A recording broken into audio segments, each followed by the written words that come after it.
All right.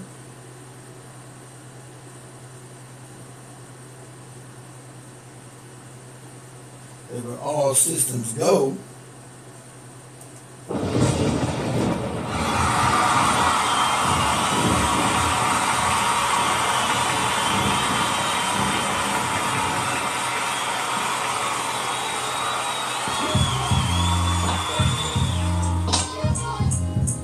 whoa! Back up in the building.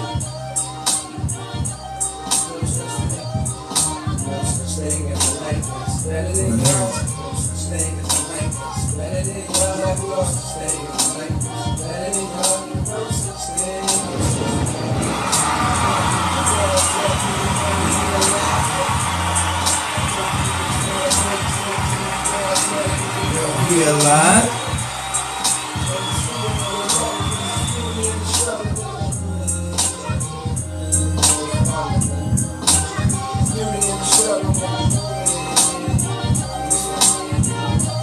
Back up in the building. What's everybody doing? In my words and listen to my signal of distress. I grew up in the city and know sometimes we had less. Compared to some of my niggas down the block, man, we were blessed. And life can't be no fairy tale, no once upon a time. Back up in the building, 1 2 1 2.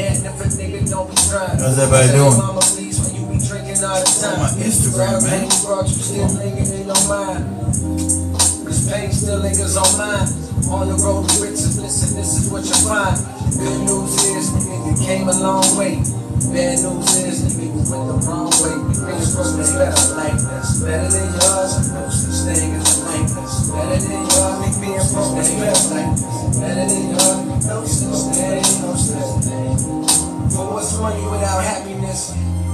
A hard time. Oh, cause that's crazy. Woo! I'm not sure what's about to happen next. I'm not sure about happening next.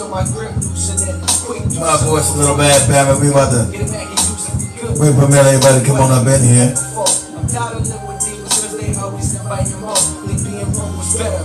And I don't mean that phrase with no disrespect. So all my niggas out there living in debt. Cash minimal checks. Put on the TV, see a nigga Rolex. And fantasize about a life with no stress. I mean, it's just sincere. We're going to talk about this Trump and Biden thing. A little late with the analysis, but we're going to go into deep tonight. Woo! Black. Hot. Bang.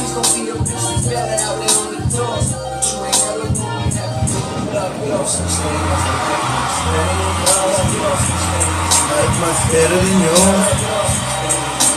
Better than yours. Better than yours. Better than yours.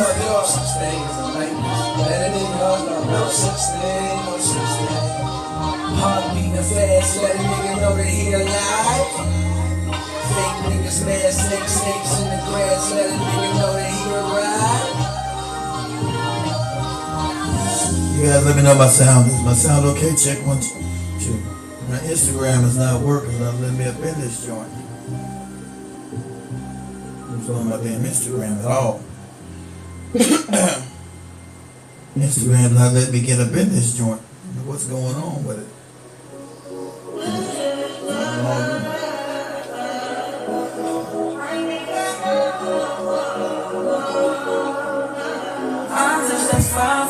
I do that 3 more times a can I testify to you. I thought I liked you, that bitch like you. When all of them around was getting through. I'm not. As long as you choosing now here for me, I got it. Promise, skin it, blue it, I your body. As long as you dreaming about me, ain't no problem. I don't got nobody just with you right now. The truth, I look better under you. I can't lose when I'm with you. Talking us lose and miss the moment. You just so important. If I ain't nobody like you do, I can't lose. There's no way to. I can't just lose and miss the moment. You just so important. Nobody like you do. In the top job right with you, I feel like Scarface. Why you do it about me and me? Everybody get up in here on the radio, about YouTube, Facebook, Instagram. My Instagram is jacked up. It was magic, yeah. Magic gravity, yeah. That's how it's taking home when you're not it. Ain't home when you're not it. Are you home when you're not it? Come in and take a seat. We're about to kick this thing off. How can I lose and miss the moment? You just do a boy. Nobody like you do. I can't when I'm with you. How can I lose and miss the moment? You just do a boy. Nobody like you do. Your love. Are you feeling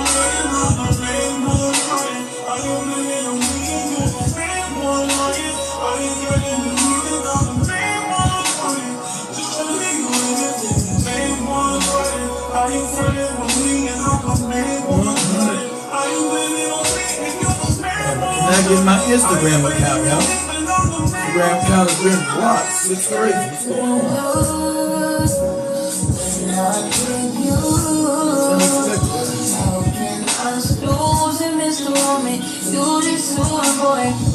Nobody like you do.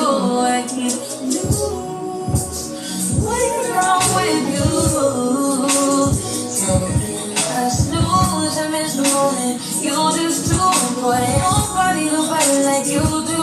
Your love. Come on here.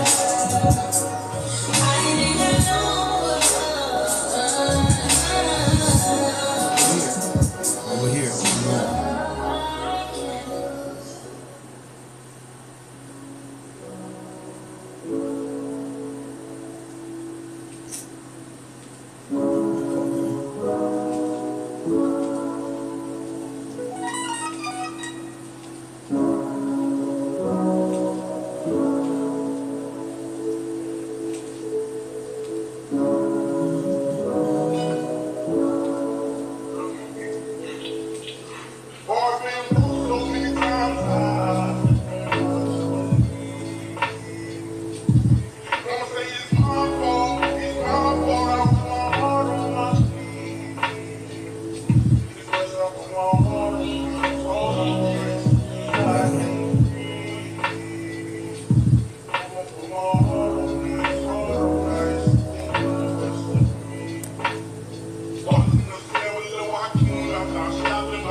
My damn Instagram is crazy. Yeah, excuse me, guys. My voice is hoarse as hell. I don't know what happened to my voice. My voice was gone. We're gonna try to make this work anyway. My voice is a little bit hoarse. I'm gonna tone it down a little bit, family. If you come on in, whatever platform you're on, Instagram, TikTok, Facebook, Rumble, Twitter/X, you know. Smash that screen for me, hit the like button, you know, whatever you gotta do on these platforms to appreciate the show. My voice.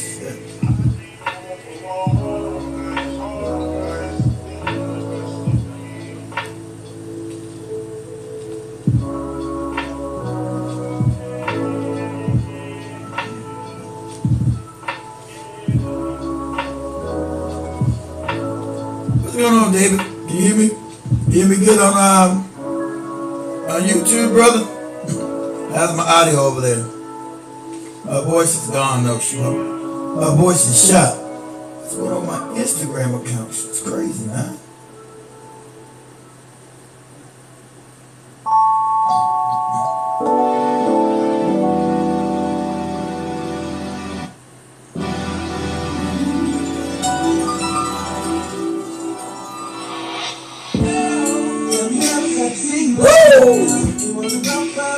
Go. When I see the hot chick that ain't got me never seen. Woo! I say no, the girl I wanna be up. I'm second time back in the way to go. I gotta give a game proper, spit it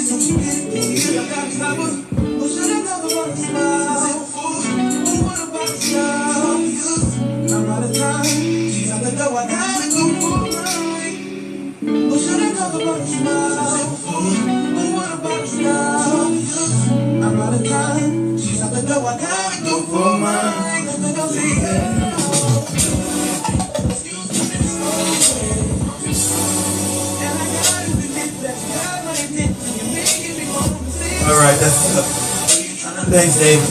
You know, my audio's alright. That's what's up. You know, my voice a little jacked up.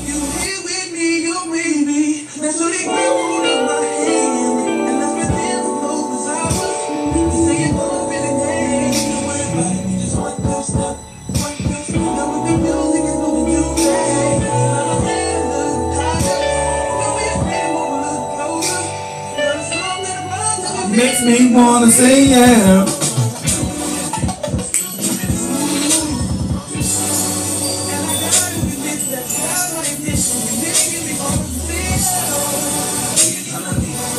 Now we're gonna go through a bunch of things, this damn debate, and a bunch of other things that's happening right now within the this 2024 election as it concerns us as a people. And how it's just nothing but a farce anyway. Nothing but a farce.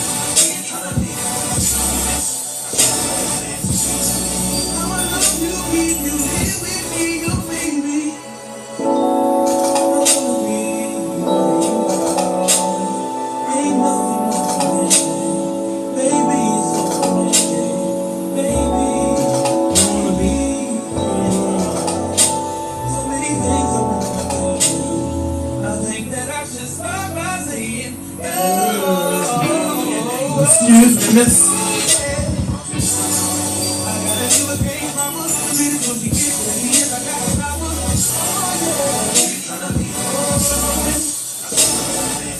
We'll start this thing in a minute.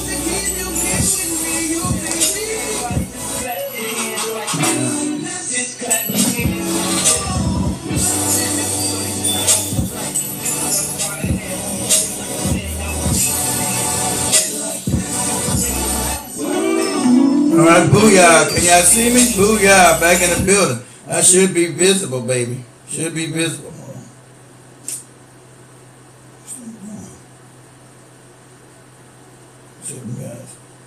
Alright, should be visible. Here we go. Back up in the building.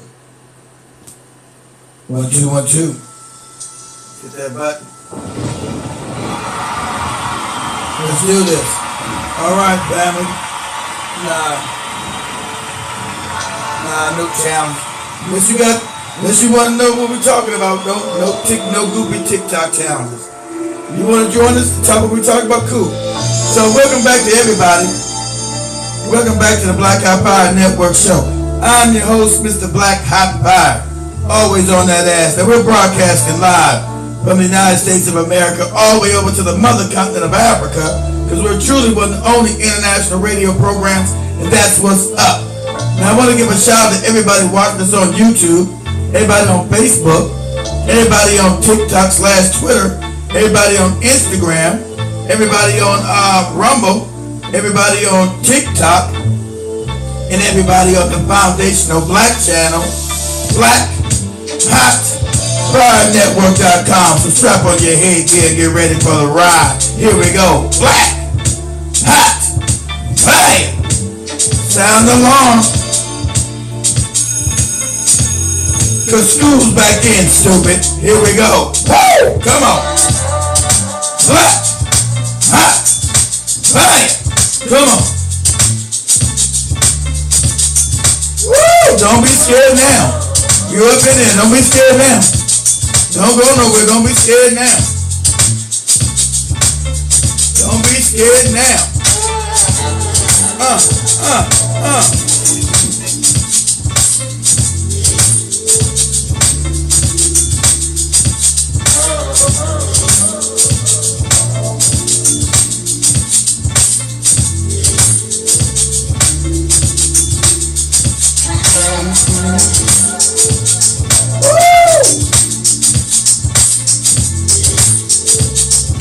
Black Hot Fire. Come on.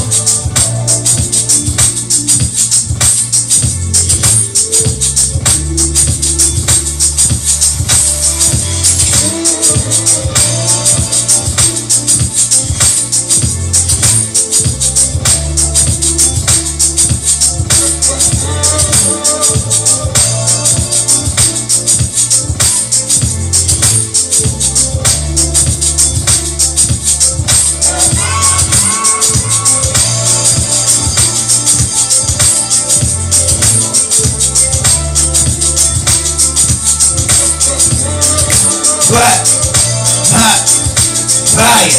Come on. Woo!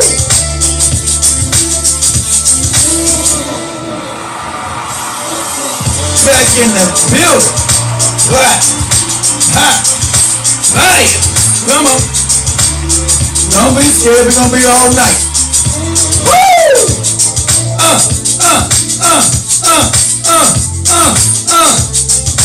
Black, hot, fire. That's how we do. Don't be scared. We back in the building. Black, hot, fire. Make sure you go get that app on Google Play Store, Black Hot Fire Network. On the Google app, download it, it's free.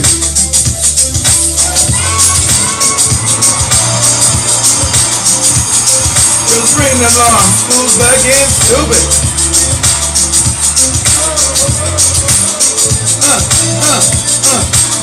My TikTok and my damn Instagram ain't working. I'm being blocked. Woo! Woo!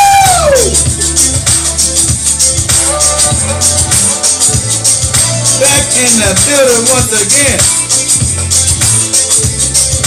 Doing it all for you. All right, family. How's everybody doing?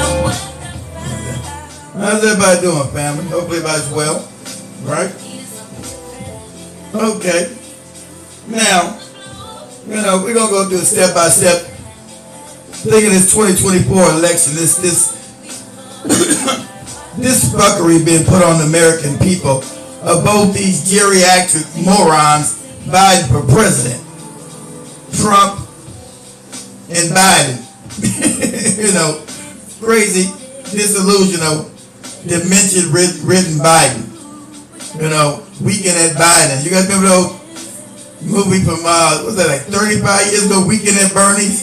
You got those memes out here called Weekend at Biden's. It's hilarious. But, family, we've all been played. This is kabuki theater.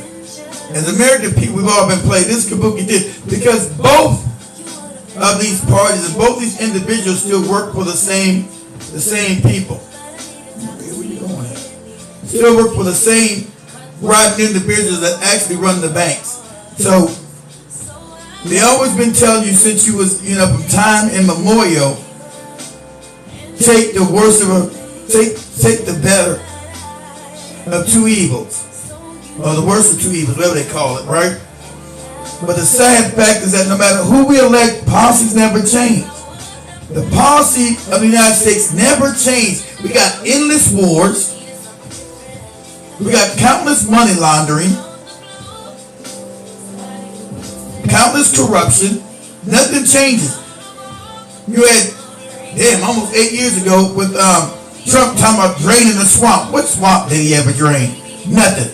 Put the same swamp back in the pile who was already destroyed us as a country. So, America is no longer a democracy. If it ever was, it's always been an oligarchy.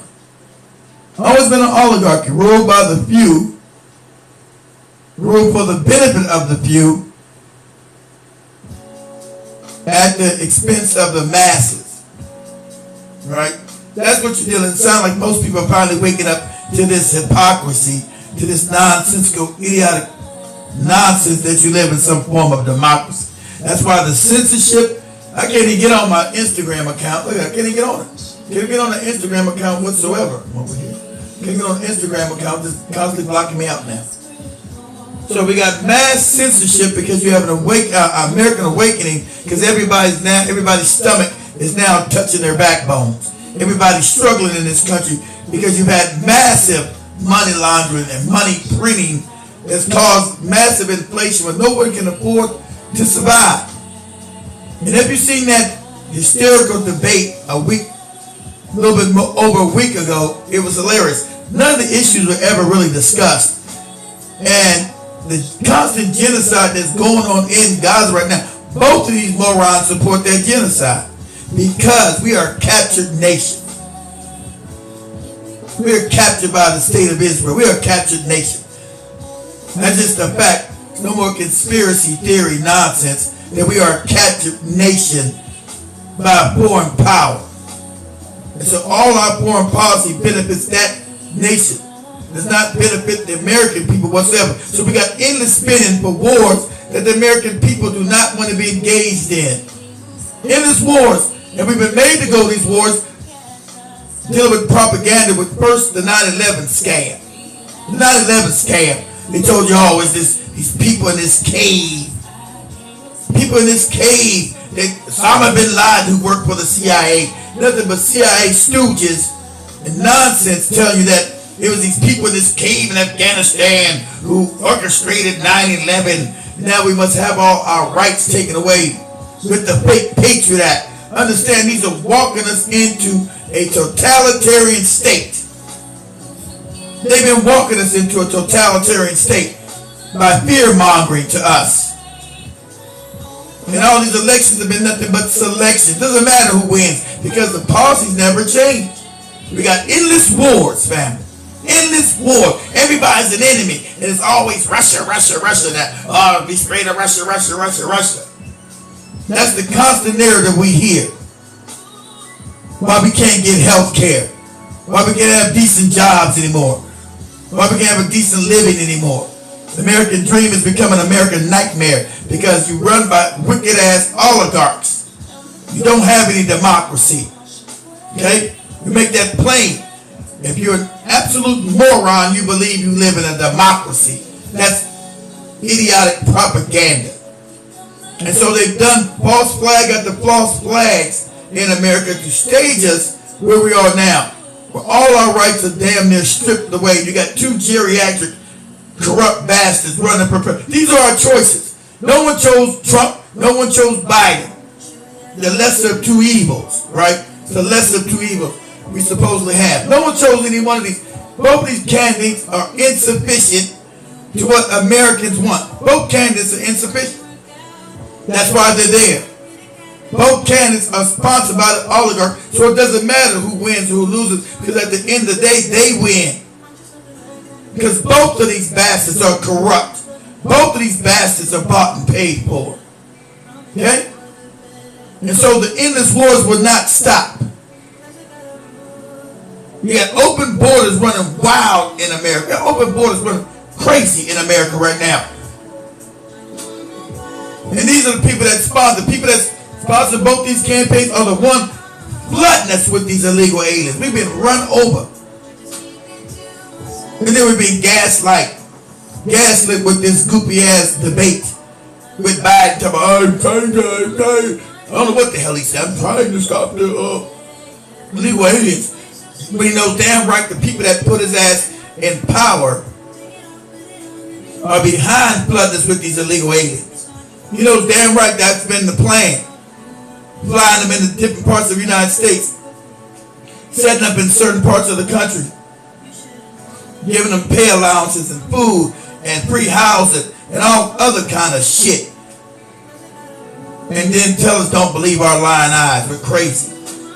Don't believe our lying eyes. So, sadly enough, as Americans, we're at a real bad crossroads. We are a captured country.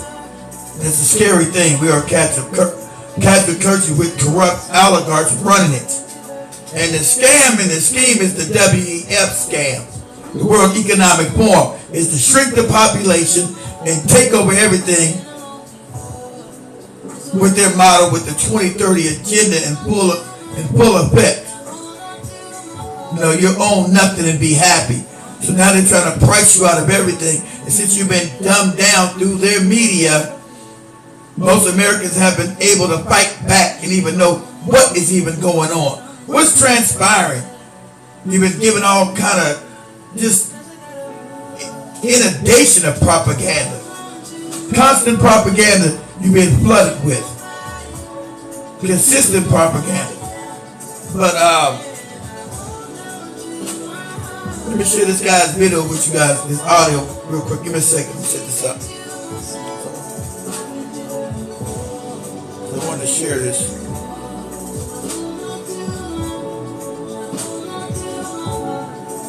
I hope I got the right video lined up. I got the wrong one, so give me a second, guys.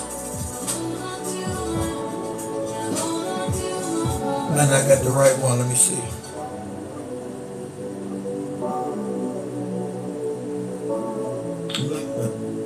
I messed him up. Let me see. Damn. Have you followed the click to get? It's not what the hell just happened. I just lost the video I just had, didn't I? Hold on, guys. I just hit the wrong damn button. I tell you. Not my day. Give me a second, guys. Damn.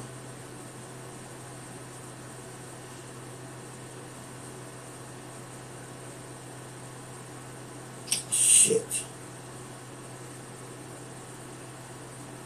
I hit the wrong damn button. Give me a second, guys. Damn. When I say our people, and I say our countries.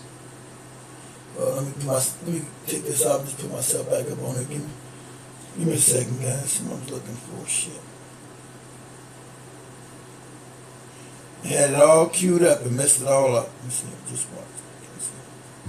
When I say our people, and I say our countries. Not this one. So the West, even when they were so-called Christians, even before That's not it. Hold on. It's kind of unbelievable to me that anyone would actually go along with the narrative that what Israel did in the Nusra. interesting in this America isn't a democracy. Here we go. America isn't a Now, we're not a democracy. I'm gonna let him say it in his own words, but I've been saying it. We're not a democracy. We are an oligarchy. What happened? What the hell just happened? You see? I just got to look. What?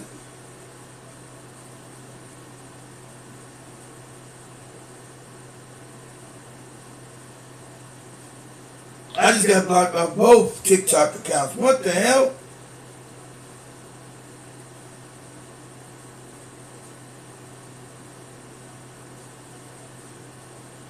Talking about.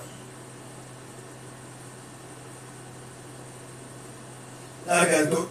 I just got blocked off. Look at this shit here. I gotta submit an appeal. We didn't say anything yet. Look at that. So, both accounts just went there. This is crazy. Absolutely insane. I got both TikTok accounts banned. And I didn't even say nothing yet. Both of them gone out. This one, and one account, and this account over here. Right?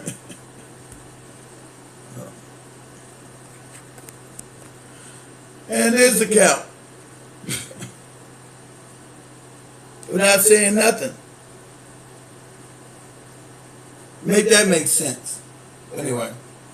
CPAM is complete. What we're dealing with is complete censorship. Me just talk, I didn't say anything yet. Didn't even discuss that yet. That we're living in an oligarchy. That's what we're living in. It's a fact. So how's that going against any guidelines? What guidelines have I broke? None. democracy. America is an oligarchy. It's a plutocracy. It's ruled by the rich, of the rich, by the rich, and for the rich. Democracy in America is just a smokescreen. It's a charade that they perform every election cycle just to pacify you, to make you believe that you have some stake in the system. I mean, look at the reality. For roughly the first 100 years of American so-called democracy, only white male property owners could vote. The so-called land of the free was built on the exclusion of the vast majority of its people from the democratic process. This gradually expanded to include all white Both males my and TikTok accounts theoretically got black taken males, down. but not in practice, in theory. Eventually, they had to grant the vote to women and Native Americans. Make that up. Imagine that. The indigenous people of that land were the last to be given the right to vote in that land. What kind of democracy is that? Well, they never wanted power in the hands of the people. As the franchise of voting expanded to include those who were not white male property owners, the real power moved further and further away from the democratic process. They dangled the right to vote in front of you to make you think that you're a participant in power. Exactly. But they kept the real power in the hands of the wealthy elite. So, this is what I said. And both my TikTok accounts got banned just now. Both of them got banned. Can you imagine that? I just started, they both get banned because you're living in an oligarchy. You're not supposed to know anything anymore now. TikTok is worse than fucking YouTube. I didn't even say that. I just started the shows and both fucking accounts get banned.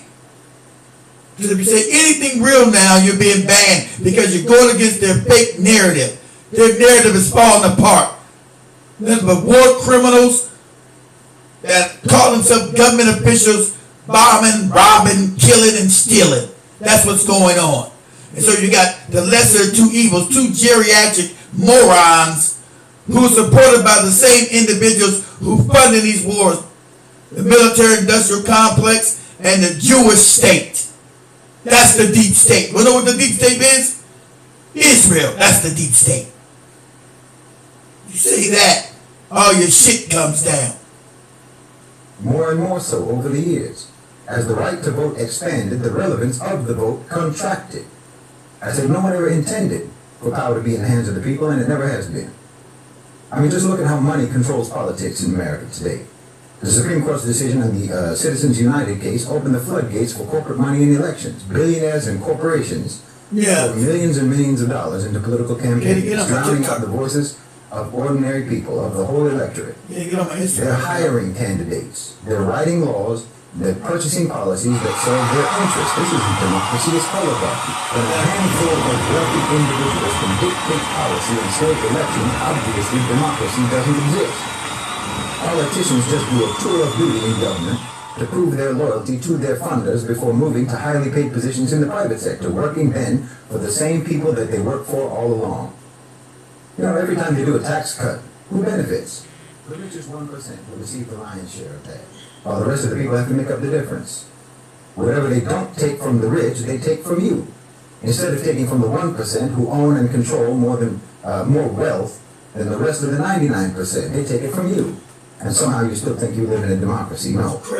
The democracy they have is the one they always intended to have, which is one in which only the rich and the owners of the society have any say. You have the right to free speech only because no one listens to you. And where has this led? Where has this system of yours led? Well, it's led to the only place that ever could lead. It's led to the creation of an unaccountable oligarchical elite who don't see you as anything but entries in their accounting books, either as assets that they own or liabilities that they need to eliminate. And through globalization, this nation within a nation, because that's all the rich are, there's a nation within a nation, they became a global nation. They became an empire. And America is just one of the territories under their sovereignty. Oh, they colonized you. America became a colonized country, conquered by their very own monopolistic plutocratic elites. And they're subjugating you and the entire collective West the same way that you colonized and subjugated our countries. They've created global institutions, imperial institutions like BlackRock, like Vanguard, like State Street. That's why I talk about the owners and controllers of global financialized capital. The owners organized institutions of control, and that's what BlackRock is. BlackRock is like the Ministry of Imperial Expansion. It's like the colonial office of the old British Empire. And we in the global south, in the Muslim world, recognize it as such. Nobody likes BlackRock. Nobody likes the fact that we have to deal with this now. This predatory monster. This predatory monster that you made, that your system created, because you created the most insane wealth gap in history, and you created financialized wealth accumulation. You know, you brag about how brilliant your economy is. How your brilliant economy has created more billionaires than any other economy, as if that's a sign of economic health, not economic deformation. You know, you don't say that about anything else. For anything else, such kind of a disproportion like that is seen as ugly and unnatural, like if someone has abnormally large teeth or something. Or like those guys who lift weights in the gym but only work upper body muscles, so they have little spindly chicken legs. Your economy is a mutant. The point of a healthy economy is not to produce huge disparity, but you brag about it. Yeah. Even as you hate BlackRock, well, you made BlackRock. You created this class. You created this nation of parasitic wealth hoarders and the institutions they use to organize their economic power. The institutions of the feudal elite. the institutions that they use to consolidate and expand their control over everything. Well, nobody likes it, but you did it. You created this super predator, and now we all have to deal with it. And of course, BlackRock, State Street, and Vanguard, it's not the first time you did something like this. The East India Company, the United Fruit Company, they were earlier versions of these types of institutions, these institutions of economic imperialism. And of course, all of these institutions, the current ones and the previous ones, their main business has always been war and pillage. Because the fact is, you've never really come up with another way to make money. All your technology is only made possible by vicious exploitation, slavery, and violence. It bewilders me. Every argument that Westerners make to substantiate their claim that their so-called civilization is superior, every argument is materialistic. We have nice things. We invented all the technology of the modern world and so on. You don't realize that when you make that argument to the global South, well, we're living in the background where all that technology comes from. It comes from our minerals, our rare earths, our mines, our ravaged environments, and our subjugated labor. We're living in the part of that Apple logo where the bite is. So that doesn't impress anyone in Africa or Asia or Latin America. You have nice stuff. Yeah, we know how you got it. We know how you got it. And it wasn't by brilliance, it was by brutality. It was then and it is now. So you should really stop using that argument. It's self-incriminating. So we don't have the option, and we know we don't have the option to ignore BlackRock or pretend it doesn't exist. We have to deal with it. We have to deal with the reality of it. And the reality is that those billionaires you brag about creating have eaten you down to the bone. And now they're coming our way. They have completely captured your governments and all of the powers at the disposal of your governments. Now, what he said is absolutely correct. We live in an oligarchy. And since I said that, all my TikTok accounts got fucking banned for a week. See it? That one and this one got banned. I just started and got banned for saying the truth. That it doesn't make a difference, especially for black people. Understand? For black people, it don't make a difference who we put in, Trump or Biden. Neither one of them represent any kind of black issues. It's a con game scam. But if we do want to hurt a party, we should hurt the Democratic Party to stay home.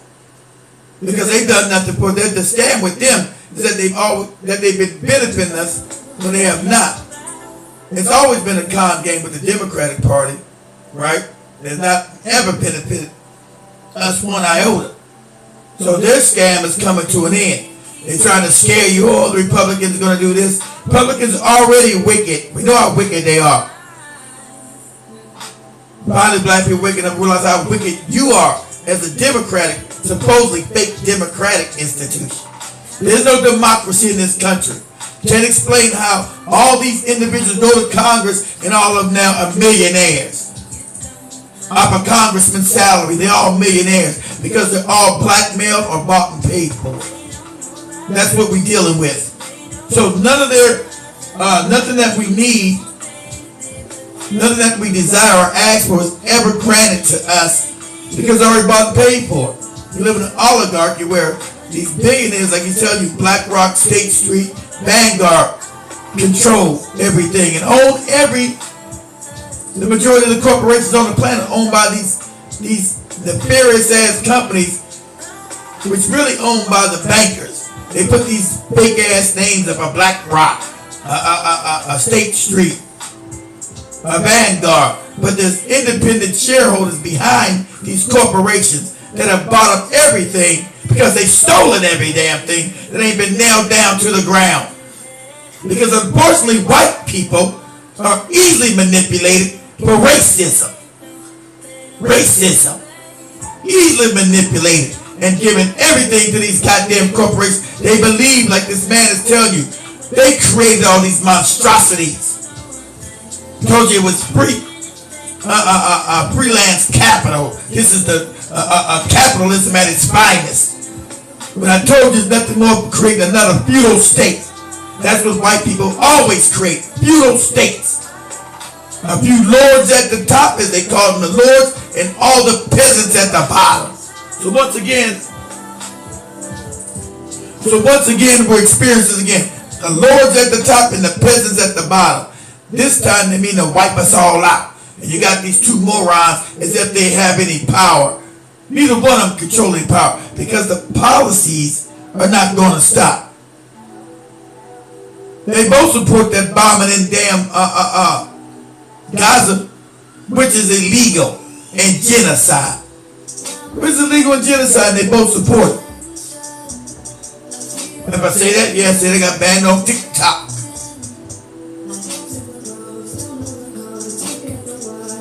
We can look around and see what's happening in the world. We can see what's happening in Europe, how BlackRock and the World Economic Forum are humiliating and sabotaging that whole continent, weakening the countries of Europe, while simultaneously driving them into war. Yep. Your inspiration. No, that's a fact. The WEF is completely sabotaging Europe, breaking Germany's with the fake Green New Deal shit that they were forcing down everybody's throat. This fake ass Green New Deal nonsense. Talk about the fake global warming, which is absurd, nonsensical, idiotic morality, right? So now they've deindustrialized Germany, which is the heart, which is the economic heart of Europe, along with France raping ass of Africa. France is only able to be a world power because of the raping of Africa. Now they're being kicked out of Africa, so they're now crumbling as a country. So Europe is imploding, and that's because of these damn oligarchs imploding Europe. And then while they implode America as well, we're being imploded. This has been on purpose. The implosion of the United States has been on purpose. They see themselves as no country mates of yours or no nationalists. They don't believe they're from the United States or any country. They stand outside countries and borders. They rob, steal, and go to the next one. And if you know who owns the banks, you know. People we can't ever talk about, say the names, we get banned every time. Because we're right over the target. Billionaires are leading Europe to the slaughter. It's really quite remarkable. You know, they got rich by colonizing us, and now they're colonizing you. Exactly. And if they can, they'll come back again and pillage us all over again. But we have experience now. Now we know better how to strategize and how to contain the threat your OCGFC posed to us. And we know how the power dynamics have changed in the world. That's why countries like Saudi Arabia, the UAE, and Malaysia are initiating deals with BlackRock, partnerships with BlackRock. We know the risk, of course we do. But like I said, we can't safely ignore them either. By voluntarily giving them a stake in our economies, we disincentivize open hostility and aggression. And we can set the terms, we can define the relationship, and we can fix the limits to ensure, inshallah, mutual benefit. Look, there isn't a part of the Muslim world that is not under threat. There isn't a part of the Muslim world today that they don't already have a prepared pretext for invasion and violent coercion, from the Sahel to Southeast Asia, and obviously the Middle East. All of the pretexts are there for violent disruption and destabilization. If it weren't for the partnerships between BlackRock and Saudi Arabia and the UAE and the Gulf and Malaysia and so on, I don't think that there's any reason to believe that there wouldn't already be a region-wide war in West Asia, in the Middle East. But those deals have given the OCGFC a reason to prefer stability. It's those deals, in my opinion. It's because of those strategic partnerships that Israel is getting more and more isolated. And it's why Zionism is fast becoming obsolete. There's no doubt in my mind that if our countries completely cut off access to institutions like BlackRock, if we completely shut them out, as many are inclined to do, and quite understandably, but I have no doubt that if we were to do that, then the neocons in Washington would have all the OCGFC backing they need to launch multiple wars and campaigns of violence across the global south. Again, nobody likes it. And everyone is fully aware that these people are vicious predators and cannot be trusted. But it's precisely because they are this way that we have to deal with them. It's just like the mafia. Giving them a cut of your revenues potentially keeps your shop from being burnt to the ground. Because you see, the OCGFC, your OCGFC, want to come over here, your BlackRocks and your Vanguards. You don't want to call them what they are, you know, the Jays. The Jays, these people. If you don't give a little cut of your shit, you'll find your shit burned down to the ground, your country invaded, you'll find terrorism everywhere. That's the con game. I mean, for Vanguard, the name gives it away. They want to come over here, but our systems are not like yours over there. I've talked about this many times. Our systems, our authority structures are not like yours. We have our own OCGFC. We have our own elites. We have our own domestic owners and controllers, kings and sultans and emirs and tribal chiefs and mukhtars and what have you, especially in the richest countries, our richest countries, like the Gulf states. And they're connected. Those authority figures are connected, often even by family ties, to the population. They have a heritage of power and control, and they rule both the public and the private sector. And they have a memory of colonization, and that memory informs their strategies now. Because they don't want to get co-opted again, they don't want to get subordinated again. They know your tricks, and they know your traps and your triggers, and they know your criminal intentions. And most importantly, they know that you're coming over here, let's be honest, because there's nowhere left for you to go. And that means that they have some bargaining power, and that's what they're doing.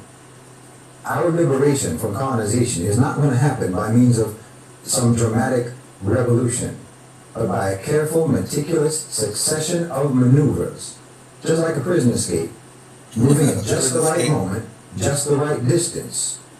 And once we get out of the prison compound, there's a minefield we have to navigate through. It's going to happen by a series of trade-offs, with each trade-off resulting in more sovereignty and more independence than the last. And every door that we pass through will close behind us. So what he's telling you, that doesn't make a difference who one of these fake-ass presidents are in there. The agenda, because they've already imploded, they've already robbed and steal America blind and Europe blind, is to now go get Africa and the Middle East. He knows that. Because they've already robbed and steal, and destroyed our countries. So it's never been about any damn democracy. Who vote for him? That's all kabuki theater we see. Because the policies are not going to change, family. When you get geriatric Biden or Trump in there, I don't think it's training who's going to start the war quicker.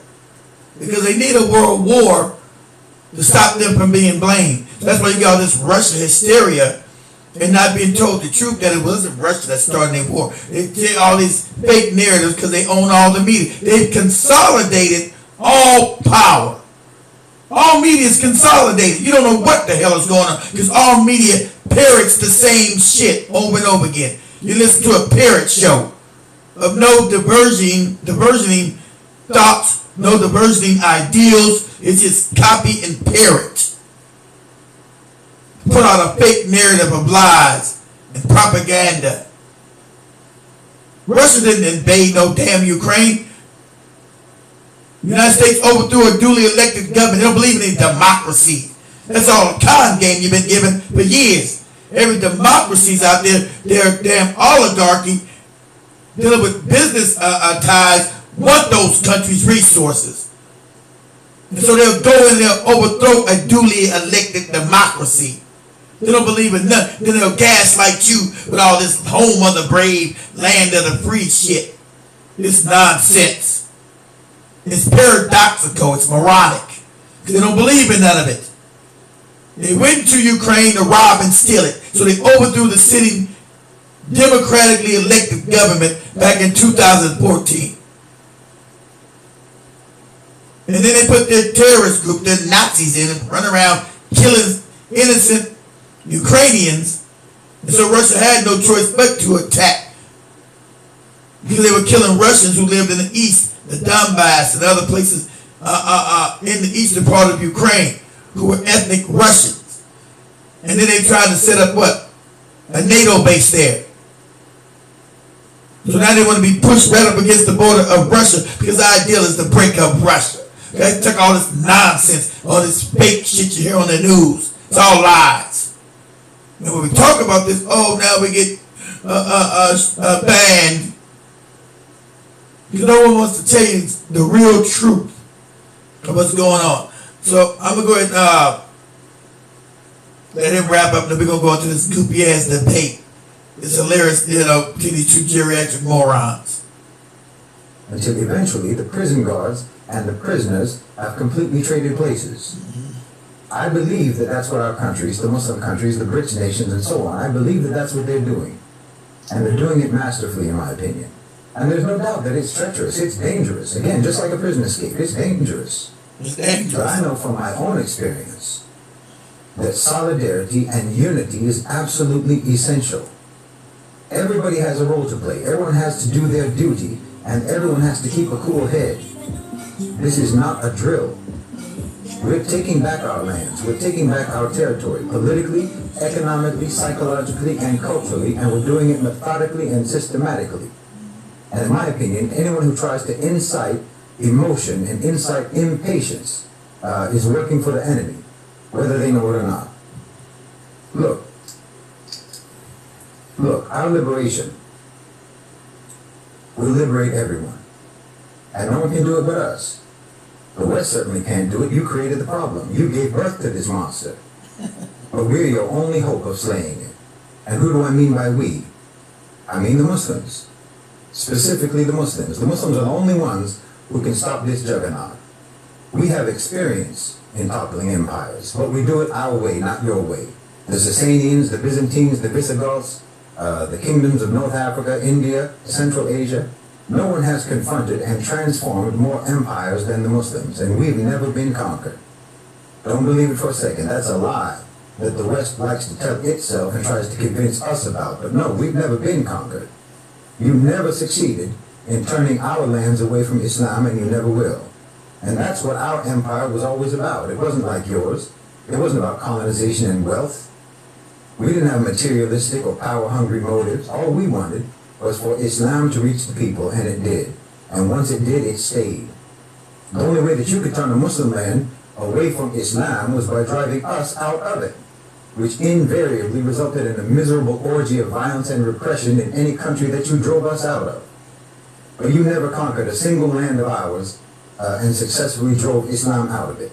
Not even communist China and the Cultural Revolution could uproot Islam from the hearts of the Muslims. So yes, we have converted empire after empire, and we can do it again. Well, let me get out of that, guys. Let me get out of this. Let me go over here to this right here. Let me go to this, guys. Get out of that. Go to this one. We're live from Georgia, a key battleground state in Let's the race for the pick apart this idiotic nonsense. The current U.S. president, Going to do this last week. the former U.S. president, as their party's presumptive nominees of first in American history. We want to welcome our viewers in the United States and around the world to our studios in Atlanta. This is the CNN presidential debate. This debate is being produced by CNN and is coming to you live on CNN, CNN International, CNN.com, CNN Max, and CNN Espanol. This is a pivotal moment between President Joe Biden and former President Donald Trump and the new national organization of highest office. Each will make his case to the American people with just over 4 months until election day. Good evening, I'm Dana Bash, anchor of CNN's Inside Politics and co-anchor of State of the Union. I'm Vic Tapper, anchor of CNN's The Lead and co-anchor of State of the Union. Dana and I will co-moderate this evening. Our job is to facilitate a debate between the two candidates tonight. Before we introduce them, we want to share the rules of the debate with the audience at home. Former President Trump will be on the left side of the screen. President Biden will be appearing on the right. A coin toss determines their positions. Each candidate will have 2 minutes to answer a question and 1 minute each for responses and rebuttals. An additional minute for follow-up, clarification, or response is at the moderator's discretion. When it's time for a candidate to speak, his microphone will be turned on and his opponent's microphone will be turned off. Should a candidate interrupt when his microphone is muted, he will be difficult to understand for viewers at home. At the end of the debate, each candidate will get 2 minutes for closing statements. There is no studio audience tonight. Pre-written notes, props, or contact with campaign staff are not permitted during the debate. By accepting our invitation to debate, both candidates and their campaigns agreed to accept these rules. Now, please welcome the 46th President of the United States, Joe Biden.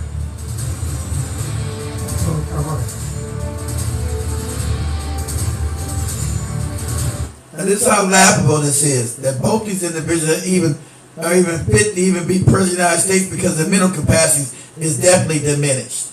Both, even though Trump is not as diminished as Biden, both their mental faculties have diminished. They're both oxygenarians, right? 80, close to 80. The idea we have these individuals running supposedly the most powerful country in the world would be idiotic, but they don't matter because they don't have any real power. It's all fake. It's all phony. They don't run anything but their mouths.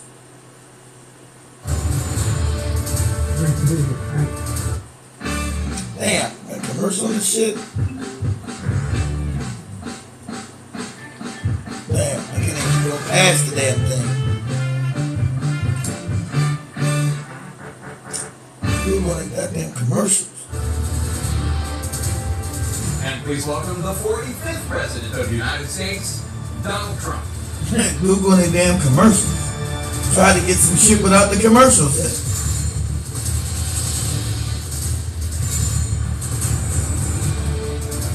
Gentlemen, thanks so much for being here. Let's begin the debate, and let's start with the issue that voters consistently say is their top concern, the economy. President Biden, inflation has slowed, but prices remain high. Since you took office, the price of essentials has increased. For example, a basket of groceries that cost $100 then now costs more than $120. And typical home prices have jumped more than 30%. More than that. What do you say to voters who feel they are worse off under your presidency than they were under President Trump? We got to take a look at what I was left when I became president, what Mr. Trump left me.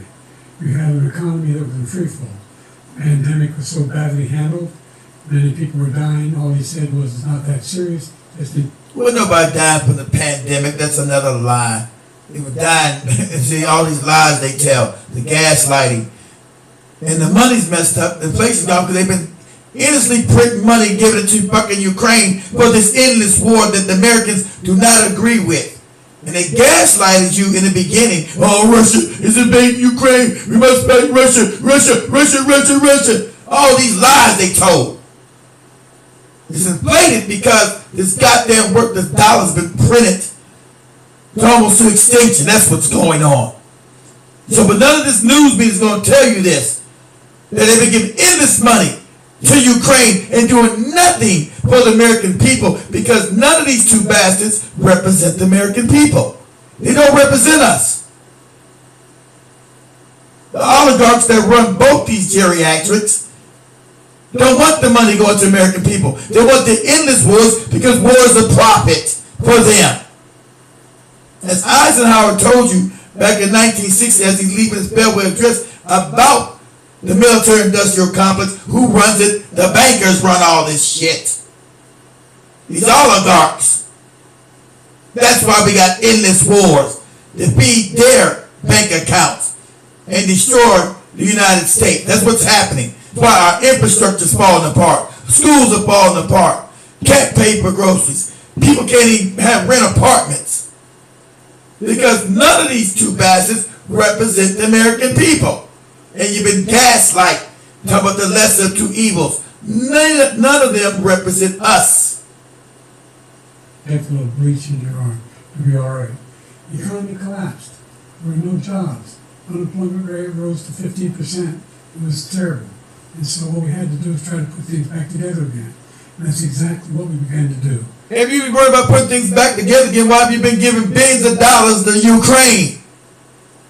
Since you were so concerned about the United States. What has Ukraine got to do with the United States? Absolutely nothing.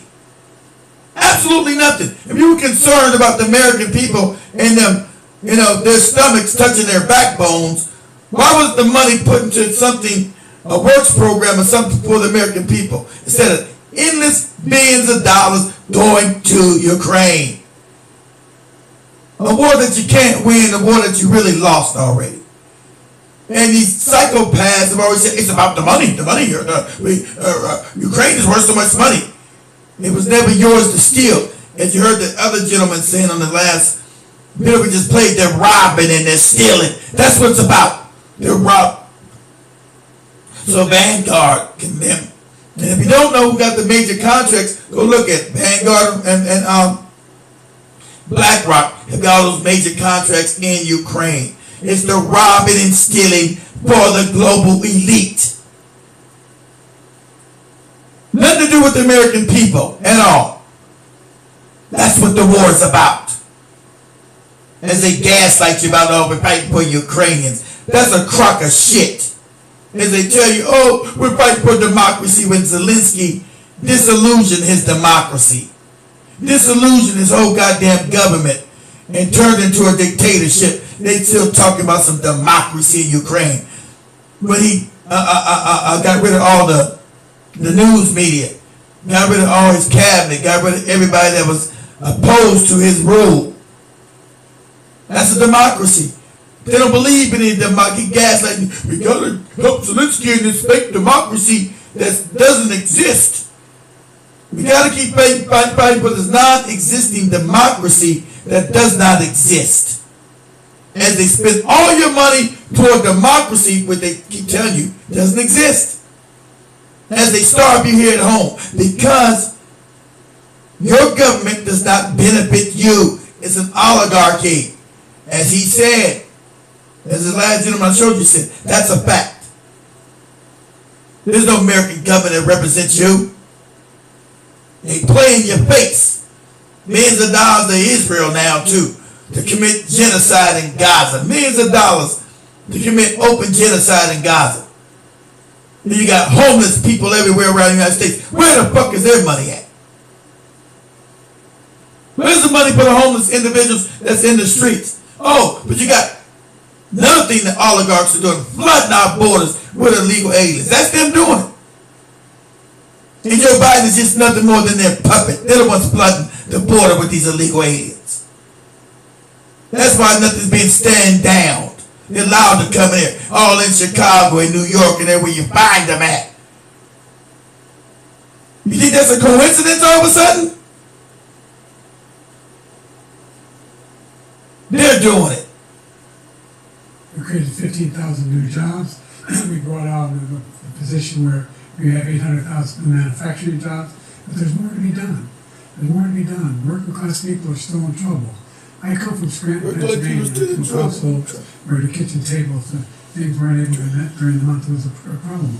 They come from Scranton. This dude has never had a job in his whole goddamn life, but he's a multi-millionaire, being a congressman, senator, and now the vice president. Where's his money come from? All corruption. We know he's corrupt as shit. All the lobbyists that gave him money, the oligarchs that gave him money, put him in power. This dude has never had a job in 50 years, but he's a millionaire off a government salary. Like they all are. How's that possible? Because they're all corrupt and all puppets of the oligarch. That's why. It's the price of gas, the price of housing, the price of a whole range of things. That's why I'm working so hard to make sure I deal with those problems. And we're going to make sure that we reduce the price of housing. We're going to make sure we build 2 million new units. We're going to make sure we cap rents so corporate greed can't take over. The combination. We're going to cap rents.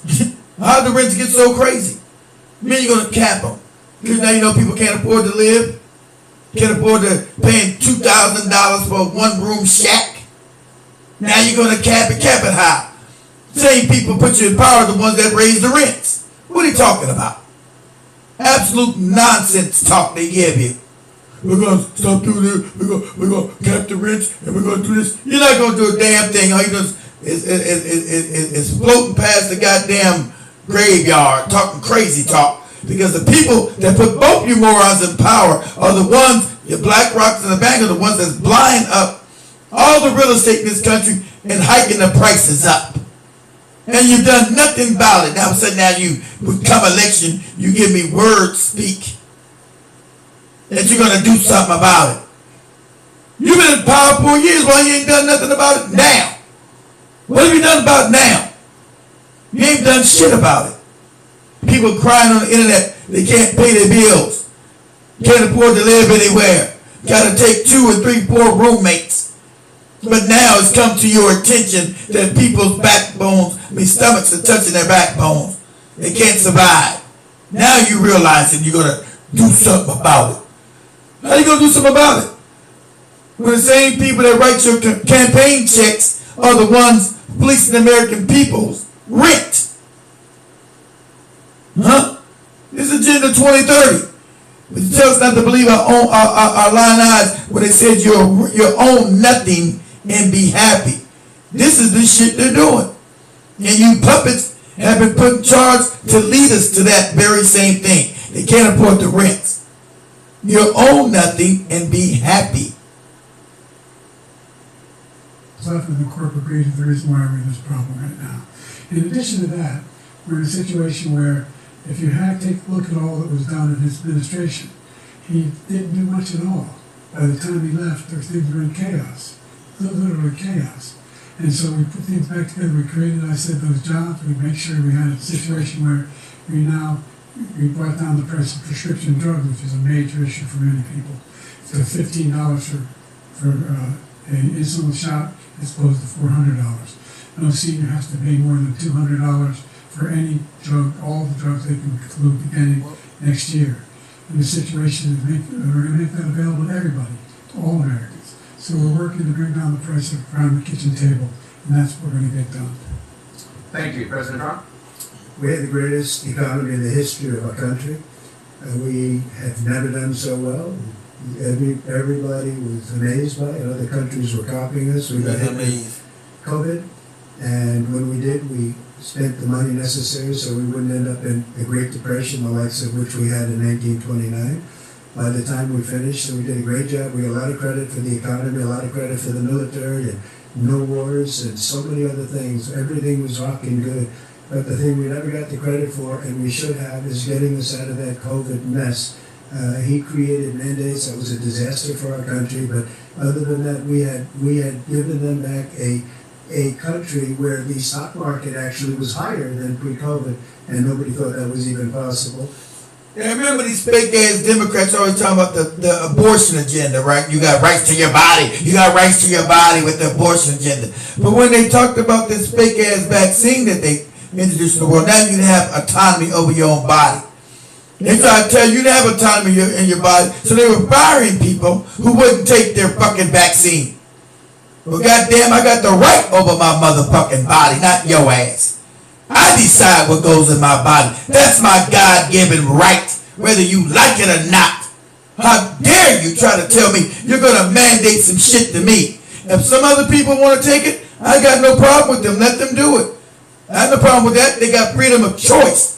As you supposedly fake-ass bastard said with your abortion fakeness. Oh, the woman has a right to her body. It's wrong not to have a right to your body. It's wrong not. But when you talk about that vaccine shit, now we don't got a right to our autonomy over our bodies no more. Now all of a sudden we don't got that right. What kind of hypocritical nonsense are you talking? Either I got the right over my body or either I don't. But I'm telling you, you don't have the right to my body. Not now, not ever. I decide what goes in my body. Not you. Not no government, not ever. So I'll vote your ass out of goddamn power just for that alone. When you tried to dictate to me what goes in my very essence, my very being. Out of your mind? The only jobs he created were for illegal immigrants and bounce back jobs, a bounce back from the COVID. He has not done a good job. He's done a poor job, and inflation is killing our country. It is absolutely killing us. Thank you. President Biden? Well, look, the greatest economy in the world, he's the only one who thinks that, I think. I don't know anybody else who thinks he's the greatest economy in the world. And, you know, the fact of the matter is that we find ourselves in a situation where his economy, he rewarded the wealthy. He had the largest tax cut in American history, $2 trillion. He raised a deficit larger than any president has in any one term. He's the only president other than Herbert Hoover who's had lost more now they both. than he had. Now you hear this nonsense. This other white Arab guy says they both benefit the wealthy. Neither one's different from that. That's why the middle class doesn't exist anymore in America. It's been completely decimated. What middle class? The working poor now. The middle class has been completely decimated by these people, by these psychopaths. They've done that. Voted the goddamn middle class out of existence. through propaganda, the make-believe Reagan shit, that they're going to be rich someday. All this other nonsense. The trickle-down economic scam that they gave these fake conservative morons. To trickle down and keep things away from black people, we're going to trickle down economy. When did it ever trickle down? From the 1980s, we've been destroyed since Reagan, though. And these moronic white people still worship Reagan racist ass and the trickle-down scam. They're living the trickle-down scam. Trickle-down economics. You give it to the rich and somehow it'll trickle down on you. You'll get the spit from it. They'll spit some saliva on you or something. Trickle-down shit that ain't never worked. Voodoo economics. And the right-wing wacko still sucks on Reagan's dick today with that trickle-down shit that's destroyed them economically. That's why they're running around on TikTok and Instagram and YouTube crying, I can't survive. Please, I don't care. When their whole generation voted for that trickle-down scam.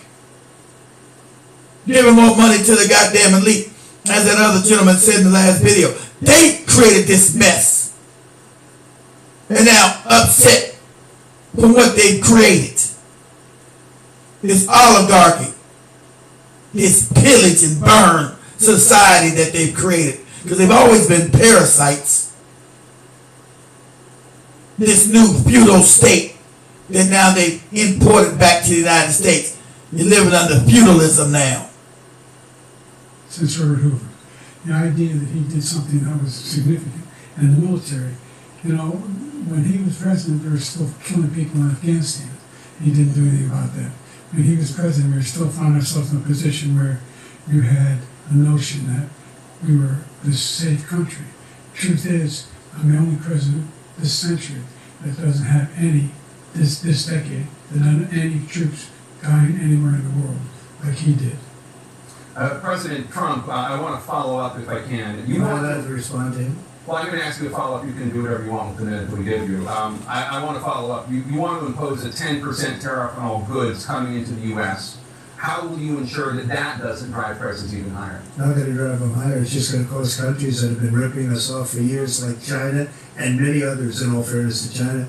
It's going to just force them to pay us a lot of money, reduce our deficit tremendously, and give us a lot of power for other things. But he made a statement. The only thing he was right about is I gave you the largest tax cut in history. I also gave you the largest regulation cut in history. That's why we had all the jobs. And the jobs went down and then they bounced back, and he's taking credit for bounce back jobs. You can't do that. He also said he inherited 9% inflation. No, he inherited almost no inflation, and it stayed that way for 14 months. And then it blew up under his leadership because they spent money like a bunch of people that didn't know what they were doing, and they don't know what they were doing. It was the worst, probably the worst administration in history. There's never been. And as far as Afghanistan is concerned, I was getting out of Afghanistan, but we were getting out with dignity, with strength, with power. He got out. It was the most embarrassing day in the history of our country's life. President Trump, over the last 8 years, under both of your administrations, the national debt soared to record highs. And according to a new nonpartisan analysis, President Trump, your administration approved $8.4 trillion in new debt, while so far, President Biden, you've approved $4.3 trillion in new debt. So former President Trump, many of the tax cuts that you signed into law are set to expire next year. You want to extend them and go even further, you say. With the U.S. facing trillion-dollar deficits and record debt, why should top earners and corporations pay even less in taxes than they do now? Because the tax cuts spurred the greatest economy that we've ever seen just prior to COVID, and even after COVID. It's a lie. Giving all money to there's another lie. See, all this fake ass Reaganomics shit doesn't work. So this whole scam is a lie. But the right wing wackos, the damn Trump nuts, I tell you that they're giving money to all the rich. The rich are now destroying their ass. They'll still continue with the same idiotic ass nonsense. Talking about giving all the money to the rich has helped them. It's not. It's now put us in an oligarchy headlock where the rich control everything and own everything. You're not even living in a capitalist society anymore. You're living in crony capitalists. You're living in monopoly capitalists where they own everything, all aspects of the economy. So you don't have a real economy anymore. You have monopoly, which is not good for anybody. But you have Trump still advocating for a monopoly. So what swamp is he goddamn draining? None. See, these are both bad choices because they both represent the oligarchy. So no matter who wins, who loses, the oligarchy wins. Because the policies of supporting the rich doesn't change. The debt from the middle class and the lower class continues. Money keeps goddamn siphoning up to the top. See the scam? So you never get anybody actually running for president that can actually help us. You get two bad candidates who are both backed by the oligarch. It was so strong that we were able to get through COVID much better than just about any other country. But we spurred, that tax spurred. Now, when we cut the taxes, as an example, the corporate tax was cut down to 21% from 39%, plus beyond that. We took in more revenue with much less tax, and companies were bringing back trillions of dollars back into our country.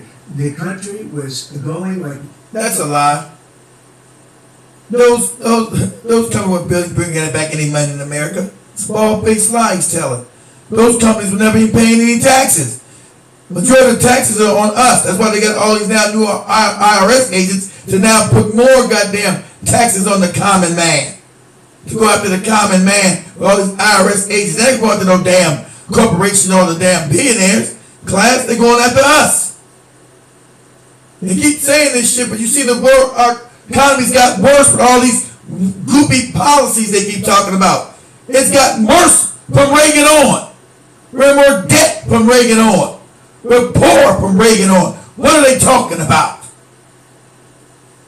There's not been any benefit in any economy and any raise of real wages since the late 70s. So what economies are these two morons talking about that's been a benefit for regular Americans? It hasn't. You haven't seen a pay increase in America since the late 70s. I wasn't even in the working goddamn economy yet in the late 70s. I was a kid. So I ain't never had a damn raise in this economy. Because real wages have not went up since the 19s, since before Reagan. And the oligarchy taking over power and pushing that Reaganomics shit down our throats. So we've got perpetually worse since then. And everybody can see it. Everybody can feel it. And they both keep talking fantasy. I've got the great economy more than better than anybody. And what I've done, you've done absolutely nothing but built the money from the bottom to the top. Ever before. And we were ready to start paying down debt. We were ready to start using the liquid gold right under our feet, the oil and gas right under our feet. We were going to have something that nobody else has had. We got hit with COVID. I do agree with that. We did a lot to fix it. I gave him an unbelievable situation with all of the therapeutics and all of the things that we came up with. We gave him something great. Remember, more people died under his administration, even though we had largely fixed it. More people died under his administration than our administration, and we were right in the middle of it. Something which a lot of people don't like to talk about. But he had far more people dying in his administration. He did the mandate, which is a disaster, mandating it. The vaccine went out, he did a mandate on the vaccine, which is the thing that people most objected to about the vaccine. And he did a very poor job, just a very poor job. And I will tell you, not only we're there, but throughout the entire world, we're no longer respected as a country. They don't respect our leadership. They don't respect the United States anymore. We're like a third world nation between weaponization of his election, trying to go after... You're a third world nation because you haven't invested. The oligarchs that run the country, Trump, have not put any investments back into the damn foundation of the country. They've stripped the country bare. They built no more infrastructure. They gave all that money to China and other individuals, while China's got high-speed trains and good roads and everything. While we got nothing. While all these endless wars have been funded to go back in these oligarchs' pocketbook, as far as Raytheon, McDonnell Douglas, and all the other military corporations that they control and own. So no money has filtered down to the American people for their benefits. Health care is worse. We can't go to the damn doctor. But Israel can go. Both these morons support Israel and give more money to Israel. They got free health care, but we don't. They don't pay no taxes. We do. But Israel's got goddamn our health care. We don't. And both of these bastards support that. Our tax dollars go to give Israel free health care and give them goddamn free education while we get nothing. We get thrown under the bridge literally with a goddamn tent and a bag of toilet paper. That's what we get. Political opponent, all of the things he's done, we've become like a third world nation, and it's a shame. The damage he's done to our country, and I'd love to ask him, and will, why he allowed millions of people to come in here from prisons, jails, and mental institutions to come into our country and destroy our country. President Trump, we will get to immigration later in this block. President Biden, I want to give you an opportunity to respond to this question about the national debt. He had the largest national debt of any president in a 4-year period, number one. Number two, he got $2 trillion tax cut, benefited the very wealthy. What I'm going to do is fix the tax system. For example, we have 1,000 trillionaires in America, billionaires in America. And what's happening? They're in a situation where they in fact pay 8.2% in taxes. If they just paid 24%, 25%, either one of those numbers, they'd raise $500 billion, I should say, in a 10-year period. We'd be able to wipe out his debt. We'd be able to help. Well, you do it now. We'd be able to do child care, elder care, making sure that we continue to strengthen our healthcare system, making sure that we're able to make every single solitary person eligible for what I've been able to do with the COVID. With dealing with everything we had to do with. Look, if we finally beat Medicare. Thank you, President Trump. Well, he's right. He did beat Medicare. He beat it to death, and he's destroying Medicare because all of these people are coming in. They're putting them on Medicare. They're putting them on Social Security. They're going to destroy Social Security. This man is going to single-handedly destroy Social Security. These millions and millions of people coming in, they're trying to put them on Social Security. He will wipe out Social Security. He will wipe out Medicare. So he was right in the way he finished that sentence. And it's a shame. What's happened to our country in the last 4 years is not to be believed.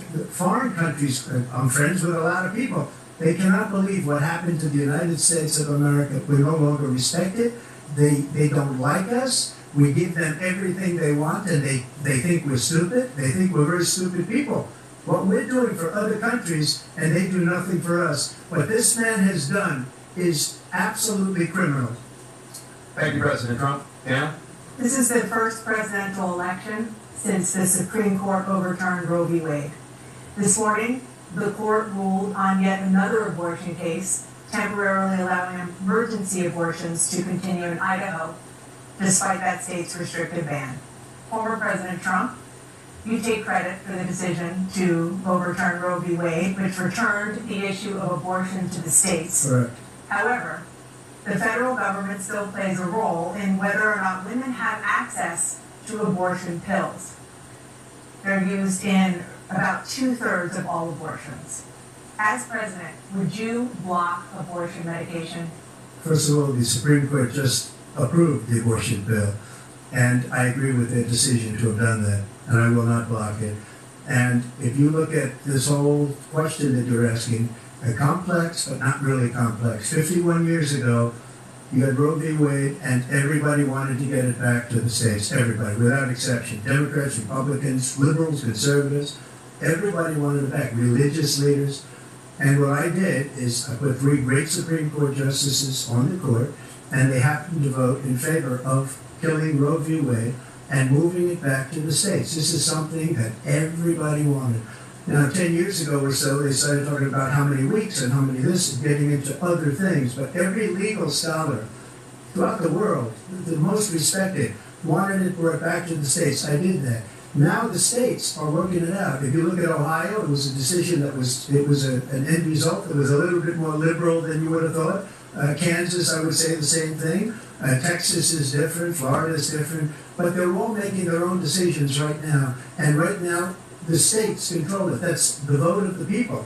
Like Ronald Reagan, I believe in the exceptions. I am a person that believes. And frankly, I think it's important to believe in the exceptions. Some people, you have to follow your heart. Some people don't believe in that.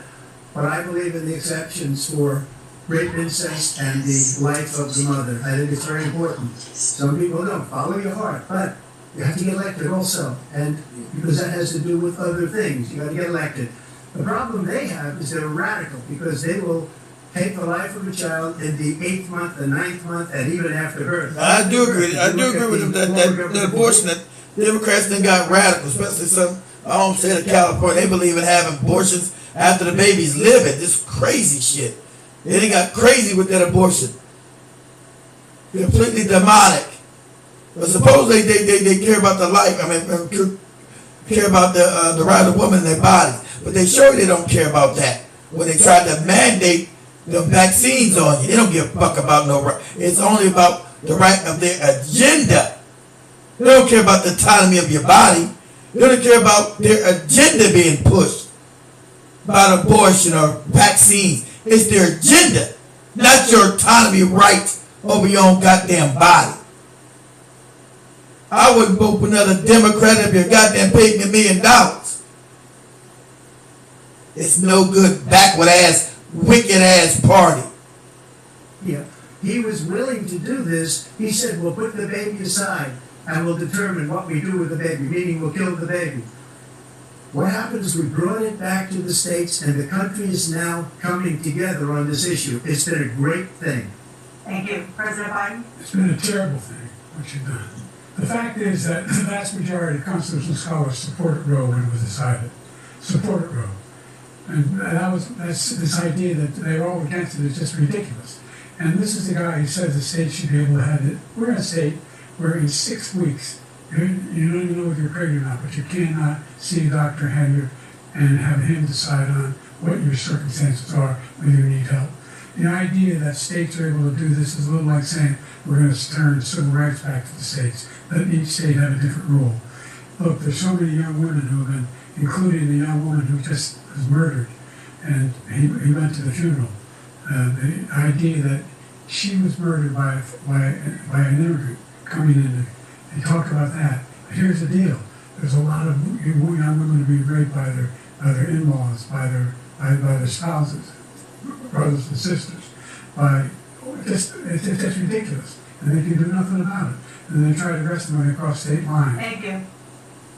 There have been many young women murdered by the same people he allows to come across our border.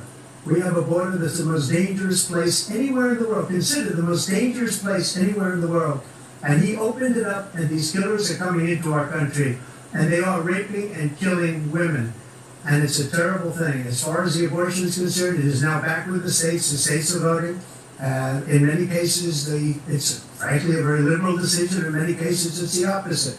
But they're voting, and it's bringing it back to the vote of the people, which is what everybody wanted, including the founders, if they knew about this issue, which frankly they didn't. But they would have. Everybody wanted it brought back. Ronald Reagan wanted it brought back. He wasn't able to get it. Everybody wanted it brought back, and many presidents had tried to get it back. I was the one to do it. And again, this gives it the vote of the people, and that's where they wanted it. Every legal scholar wanted it that way. Staying on the topic of abortion, President Biden, 7 states.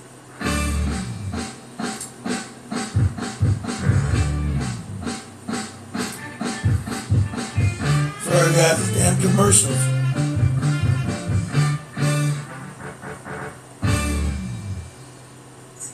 I'll let you do that.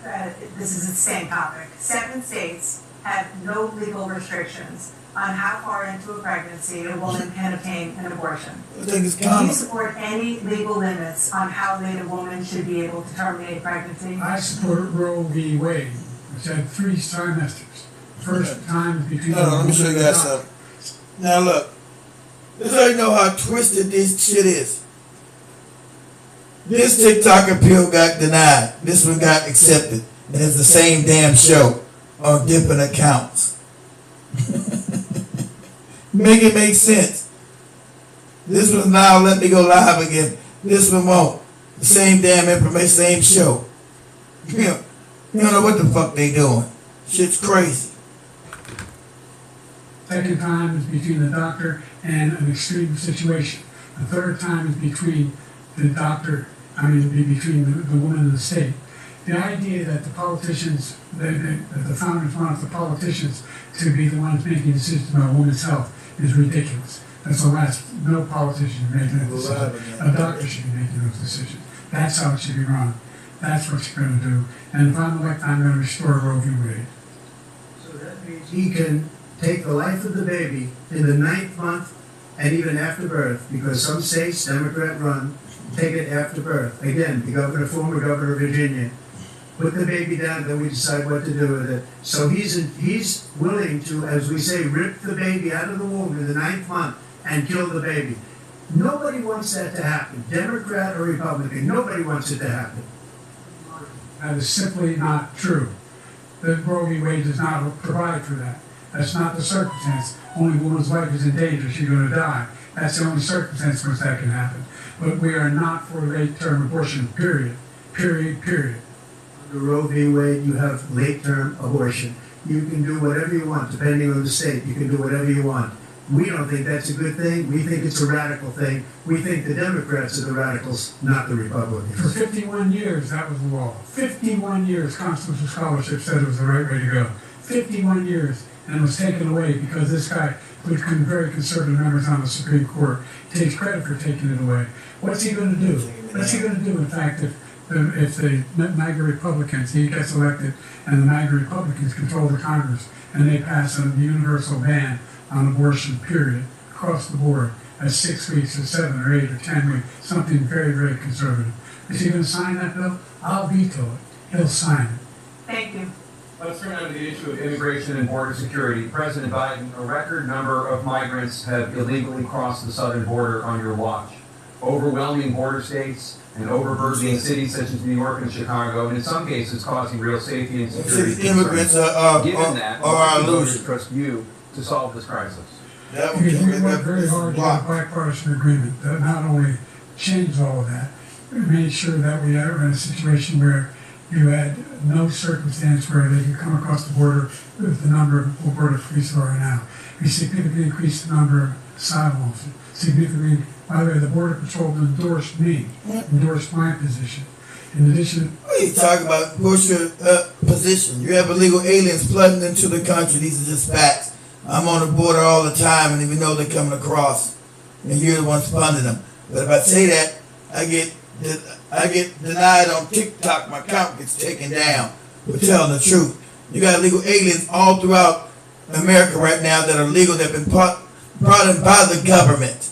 These are facts. They've given money. They got cars. You can interview them. They've been given stipend of money every month. These are facts. Supposedly you're saying this, you're creating disinformation. That's a lie. that we found ourselves in a situation where when he was president, he was separating babies from their mothers, putting them in cages, making sure that the families were separated. That's not the right way to go. What I've done since I've changed the law, what's happened?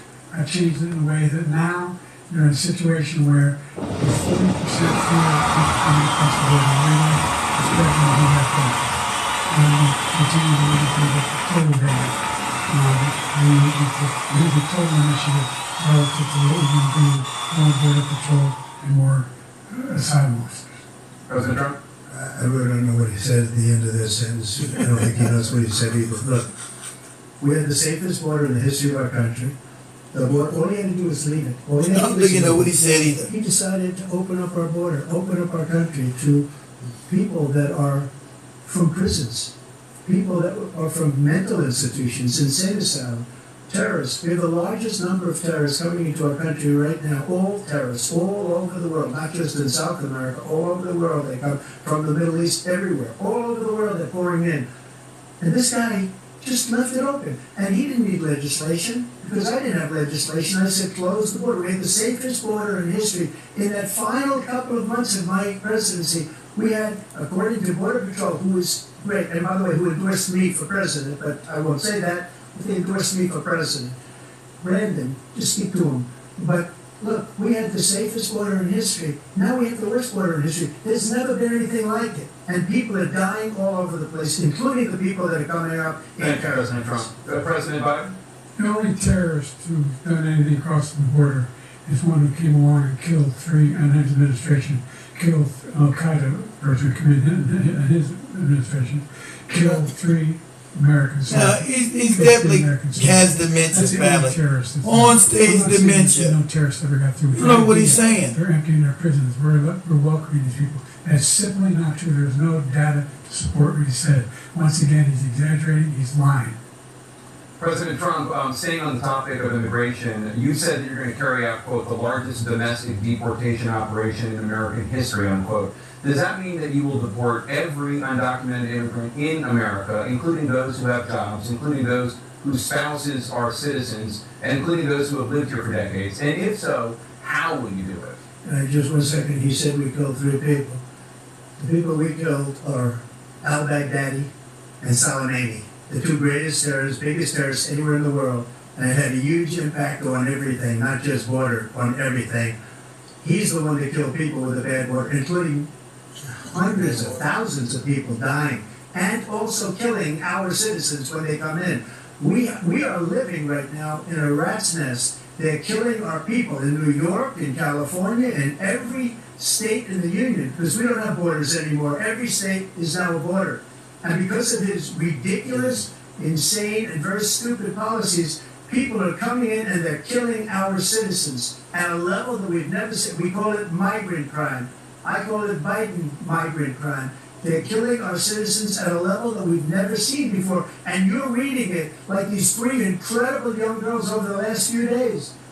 One of them, I just spoke to the mother, and he just had the funeral for this girl, 12 years old. This is horrible what's taken place. What's taken place in our country, we're literally an uncivilized country now.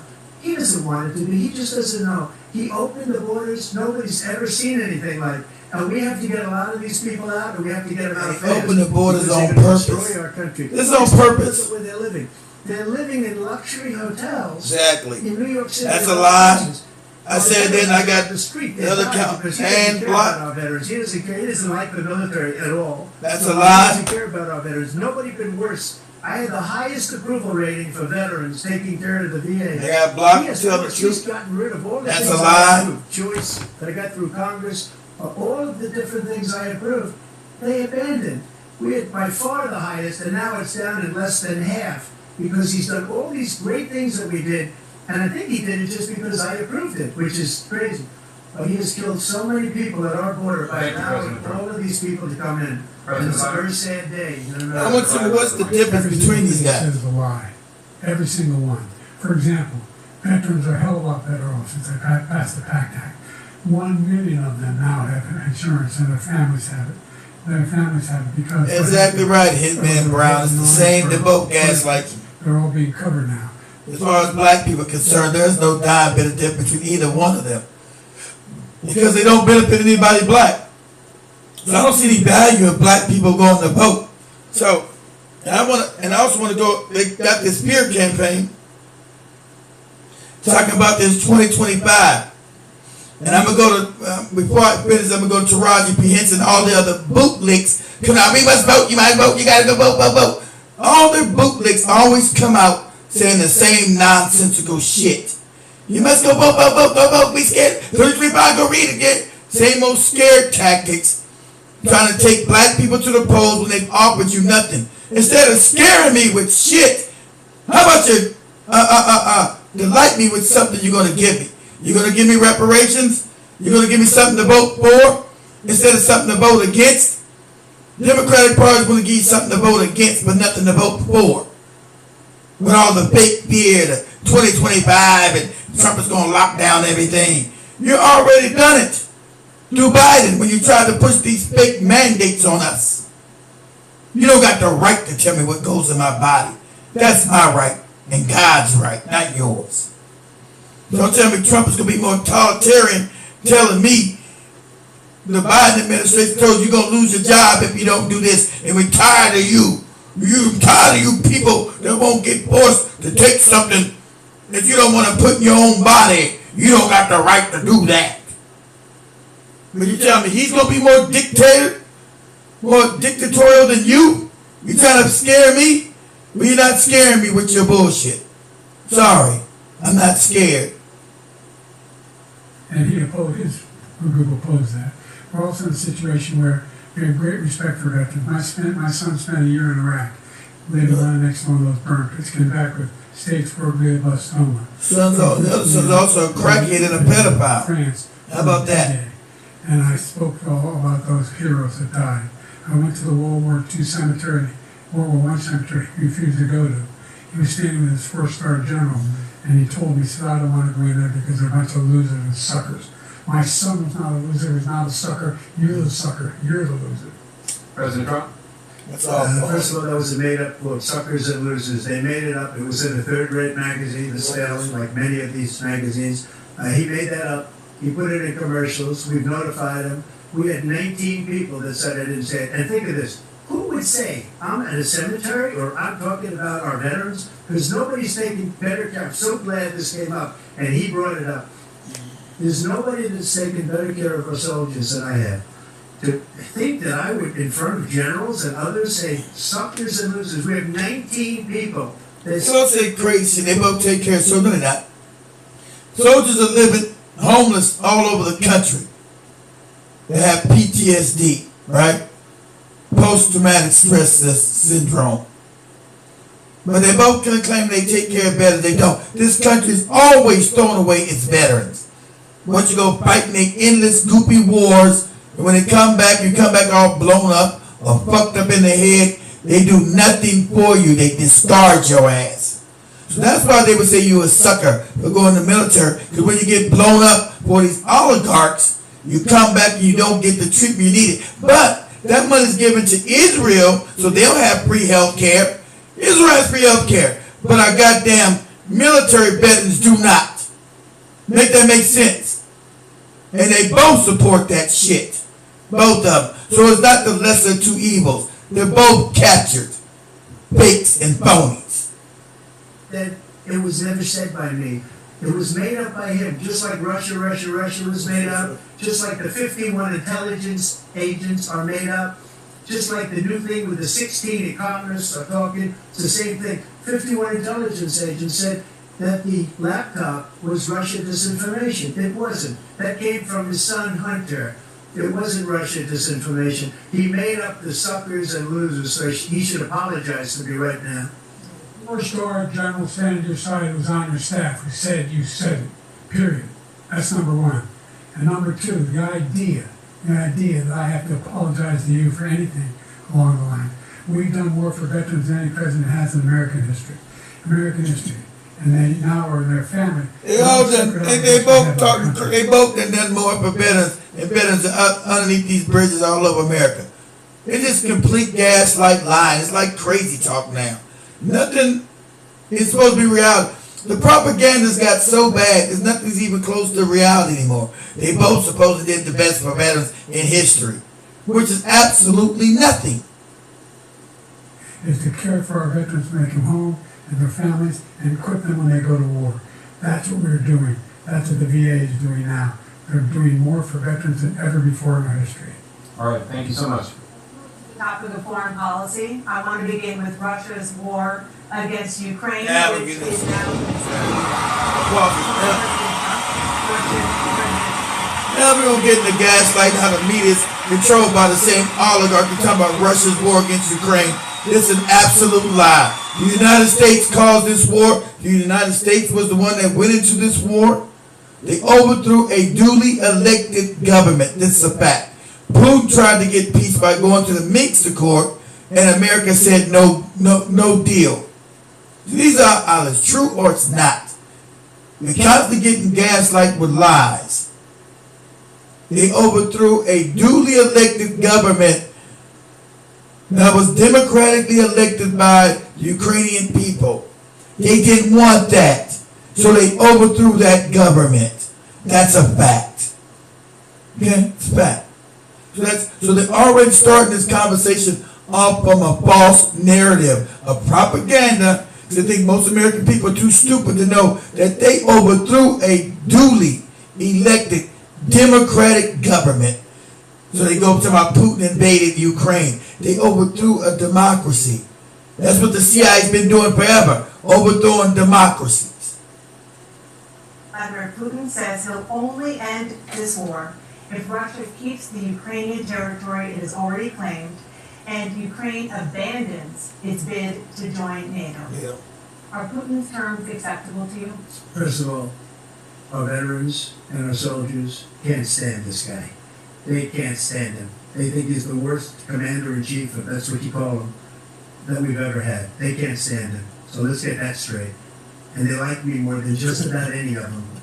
And that's based on every single bit of... Look how crazy Biden does.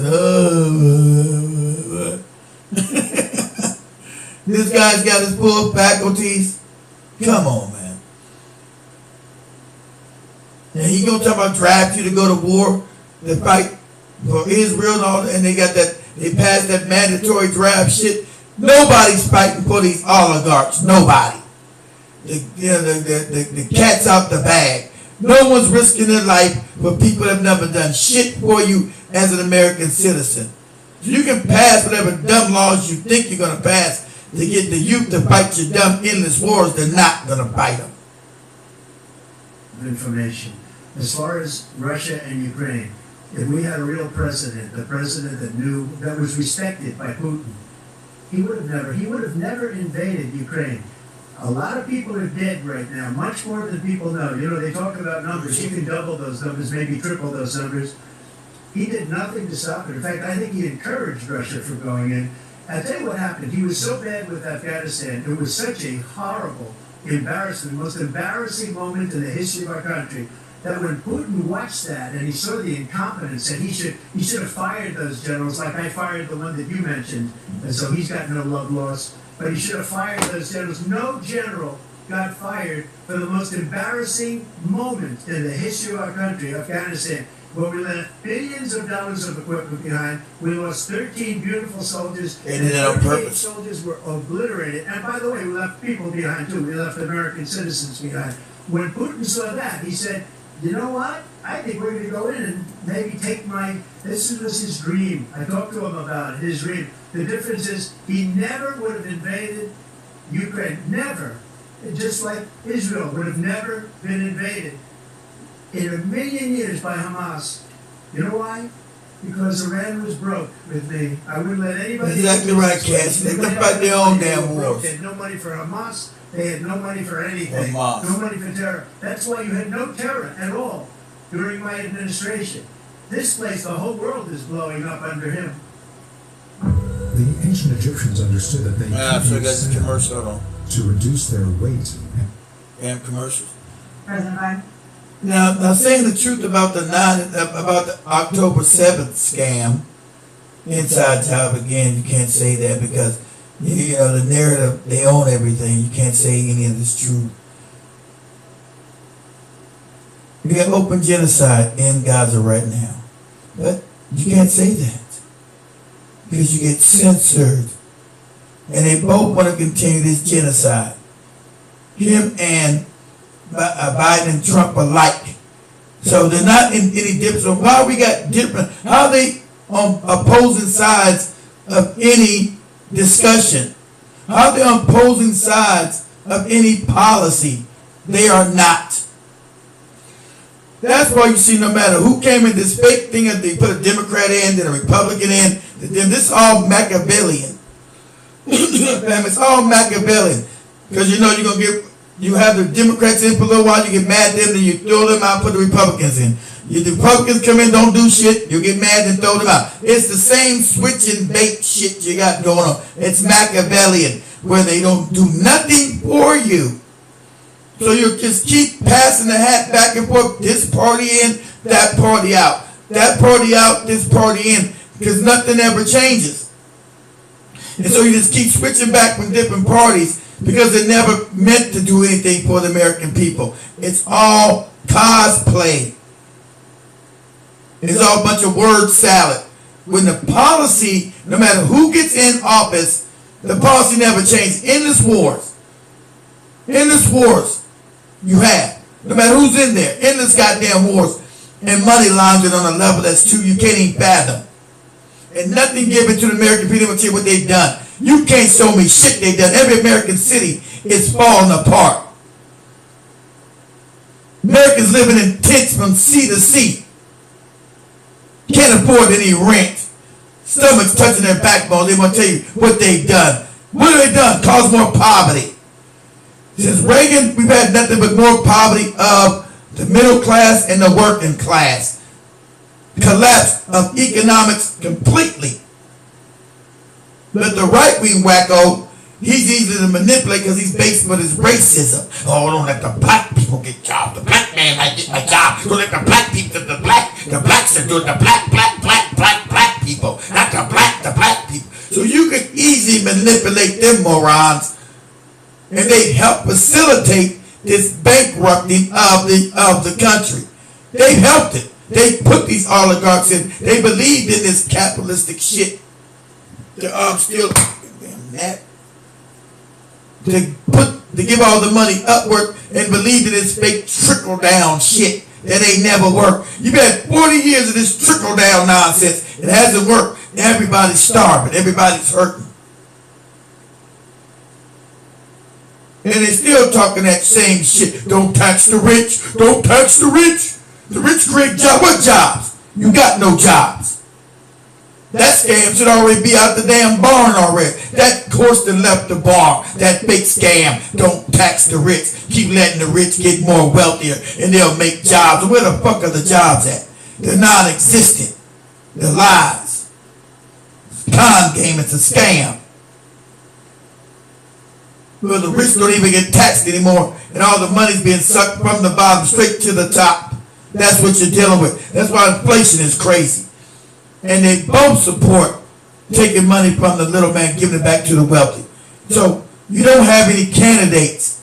There's no opposition party. That's the con game. That's why you must be censored to have blue against red, red against blue. Excuse me up. It's a lie. It's a con. There's no red against blue, no blue against red. Because the oligarch controls both parties and funds both parties to do their bidding. So nothing trickles down to the middle class that doesn't exist, has been completely obliterated. Middle class does not exist, it's been obliterated. It's only the working poor now. And that's being stolen. That's why you got people crying on social media how they can't make it, how they can't feed themselves. And they're still talking about the same idiotic policies that created the situation that we're living in. I've never heard so much malarkey in my whole life. Look, the fact of the matter is that we're in a situation where, let's take the last point first. Iran attacked American troops, caused brain damage for a number of these troops, and he did nothing about it. Recently, not when he was president. They attacked. He said they're just having headaches. That's all it is. He didn't do a thing when the attack took place, number one. Number two, we got over 100,000 Americans and others out of Afghanistan during that airlift. Number three, we found ourselves in a situation where, if you take a look at what Trump did in Ukraine, this guy told Trump, do whatever you want, do whatever you want. And that's exactly what Trump did.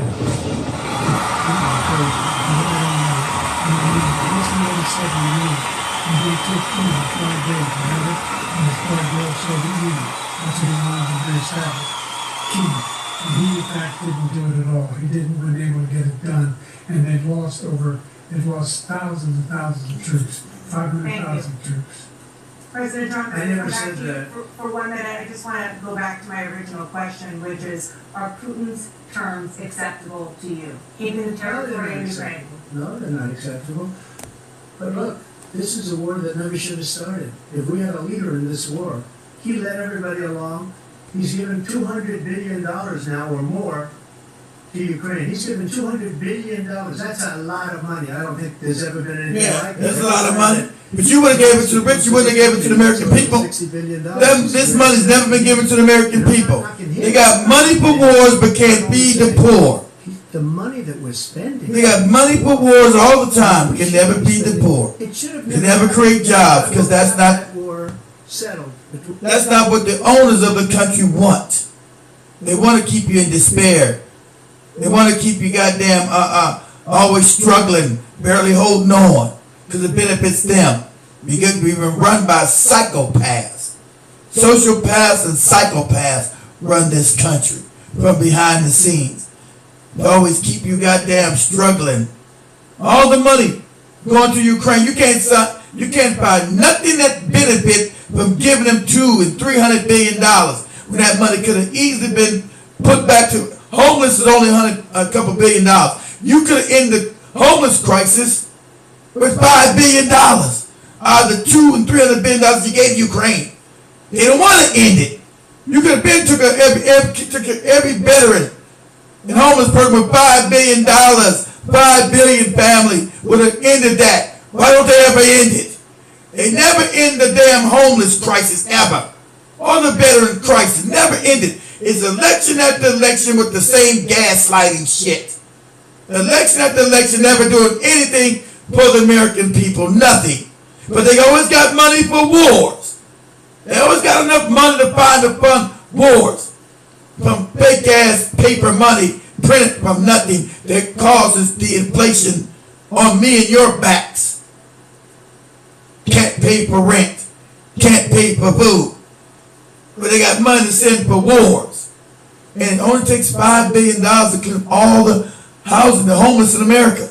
Why can't, where's that at? Where are these leaders, these fake presidents, ever allocated $5 billion to homelessness? It's never happened. Because they're not allowed to ever do it. They don't give a shit, even if they could do it. We live in an oligarchy, not a democracy. People don't want to see homeless people suffering. So that would be a democracy. The American people want homelessness off the streets. Just for the eyesore it is. But none of these government officials have done anything about it. They've got the money to end it. Why haven't they ended it then?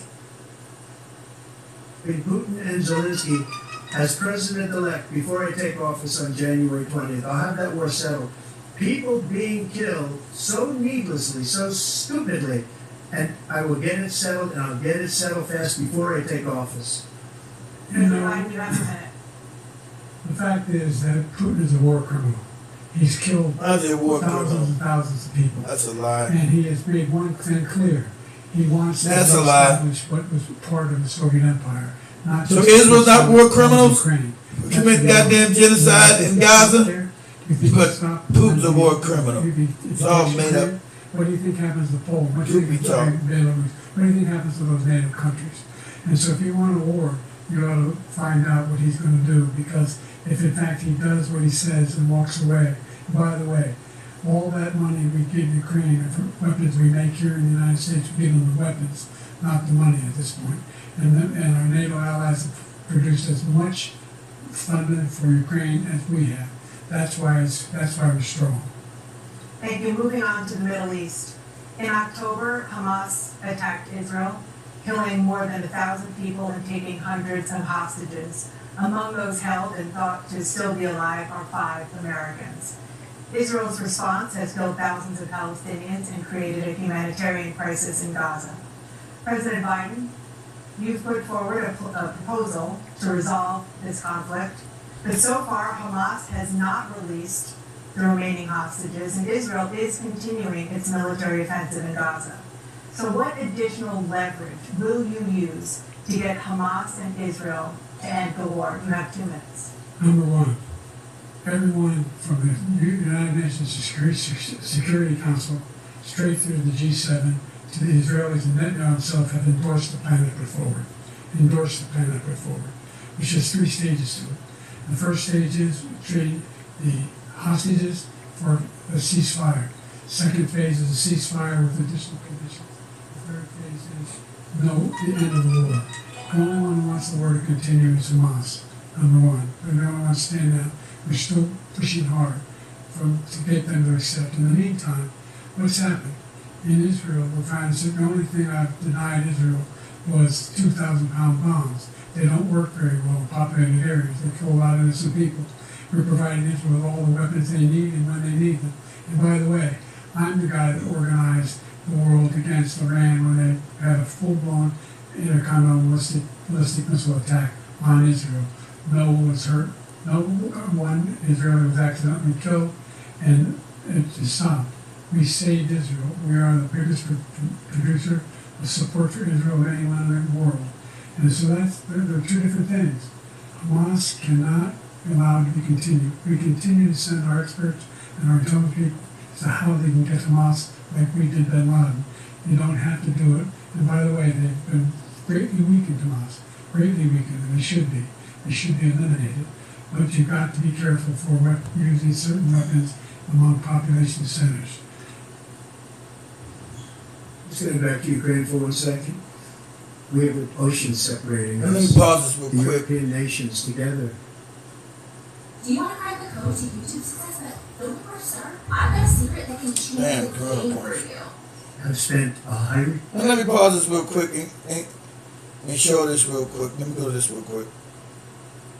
Now you got this moron here, the same gaslighting that they try to give you, right, to be scared. You got all these fake puppet ass entertainers that are always on the boot. They're nothing but bootlicks, right? You can't trust none of them. They do not give a shit about black people and what benefits us. They're told to do a certain thing so they'll have their career not stopped. And so they always engage in goddamn propaganda against black people. So that's why I told you, you should never have cried when this broad told me she wasn't getting paid no money. Who gives a shit? This fake ass broad here. Now listen to this propaganda she gave at the BET Awards. I'm going to get back to Trump in a minute. When time to vote, because it's not just about the presidential election, you guys. It's time for us to play chess, not checkers. It's about making decisions that will affect us as human beings, our careers, our next generations to come. Did you know that it is now a crime to be homeless? Pay attention. Yeah. And so why hasn't Biden did anything about the homeless crisis, goddammit? In 4 years you run around telling black people to vote. Why didn't Biden take the $200 billion he spent in Ukraine and the 50 billion he spent in Gaza, and when he only needs $5 billion to clean up the homeless all throughout America? Why did he do that, Taraji? You're screaming and hollering about voting. When did any administration you talk about put money into homeless crisis that you're talking about? Yeah, they criminalize homelessness because they want slaves in their prison system. And most black people, most of the people that's out here homeless are black people who support this wicked ass Democratic Party. So what policies have the Democrats passed to keep black people out of the streets, Taraji? He damn sure gave money to Zelensky and them, who are the most corrupt government in Europe, Ukraine. They're out there buying $1 million houses and Bugatti cars with that money. That's a fact, Taraji. Biden's been in 4 years. Where's this goddamn money to the homeless black people in the streets? Where's that at? Don't try to do this spear campaign that you're talking about, woman. Keep your damn mouth shut. To show out with time to vote, because it's not just about the presidential election, you guys. It's time for us to play chess, not checkers. It's about making decisions that will affect us as human beings, our careers, our next generations to come. Did you know that it is now a crime to be homeless? Pay attention. It's not a secret. Look it up. They are attacking our most vulnerable citizens. The Project 2025 plan is not a game. Project 2025 plan. Look up the Project 2025 plan where they've been the dictators, fam. He's the one dictated this fucking mandated vaccine on you. Look up what, lady? Biden and them administration has been gaslighting and dictatorships and having, because most black people who are able to get jobs, these jobs work for the government, whether it be state, federal, or county. They all lost their jobs if they refused to take something that they didn't want put in their damn bodies. What the fuck are you talking about? I'm offended that your ass even talking. Shut your damn mouth. I'm offended by you, lady. Offended by you bootlicks. Your gaslighting, your lies, your treachery. You had no problem when they were trying to dictate mandates. That's a dictatorship to mandate anything in my body. Where was you at talking about that, Taraji? Oh, they not paying me my money. I'm not making what I should make. So what? To what they pay your ridiculous ass. See, all these bootlick, handkerchief head, damn black entertainers, they do not represent black people. That's why they always come out and make these things on these non-black shows. BET is not owned by black people, family. News alert. We don't own this wretched ass, debaucherous ass channel of filth. Now, she had no problem being on BET. This award, it had nothing but destruction of filthy, debaucherous culture. Talk about that culture's biggest night. As black people are supposed to be portrayed as debaucherous and filthy. What culture is this? Whose culture does this represent globally? That we're debaucherous, useless, baseless people? Is that what you're talking about, Taraji? Huh? You didn't say nothing about that. You had no problem with the war destroying our image globally. You had no problem with that. These awards are destroying our image globally. And you talking about voting. What about the image, this BET awards that you're at? You had no smoke for that. But you went to about some fake 2025 shit. And how you ain't getting paid. Ooh. You already had a dictatorship with Biden trying to mandate shit to us. And as black people, you should have known what happened with the simplest trials in Alabama. That we don't like nobody tell us what to put in our bodies, being forced to put in our damn bodies. Because we have a long history of deceit and treachery against us. So what are you talking about? They are trying to bring the draft back. Who do you think they're going to draft first? Those are your people bringing back the draft, you moron. This is your war, stupid. Biden's war is fucking Ukraine. They implemented that war. See, so they think you're stupid again. That war was implemented by the Democrats. It make no difference. Trump was it too. That was, the oligarchs control both parties. But the Democrats have sent that money to Ukraine. They did that. They're the ones, the Democrats voted for that. You had enough Democrats to vote against that shit. They voted to implement that damn war. The Democrats voted for that shit. Why they didn't vote against it, lady? What are you talking about? Because they still think most black people are stupid. Who voted to implement that draft, lady? The Democrats did. Who voted to send all this money to goddamn Ukraine? The Democrats did.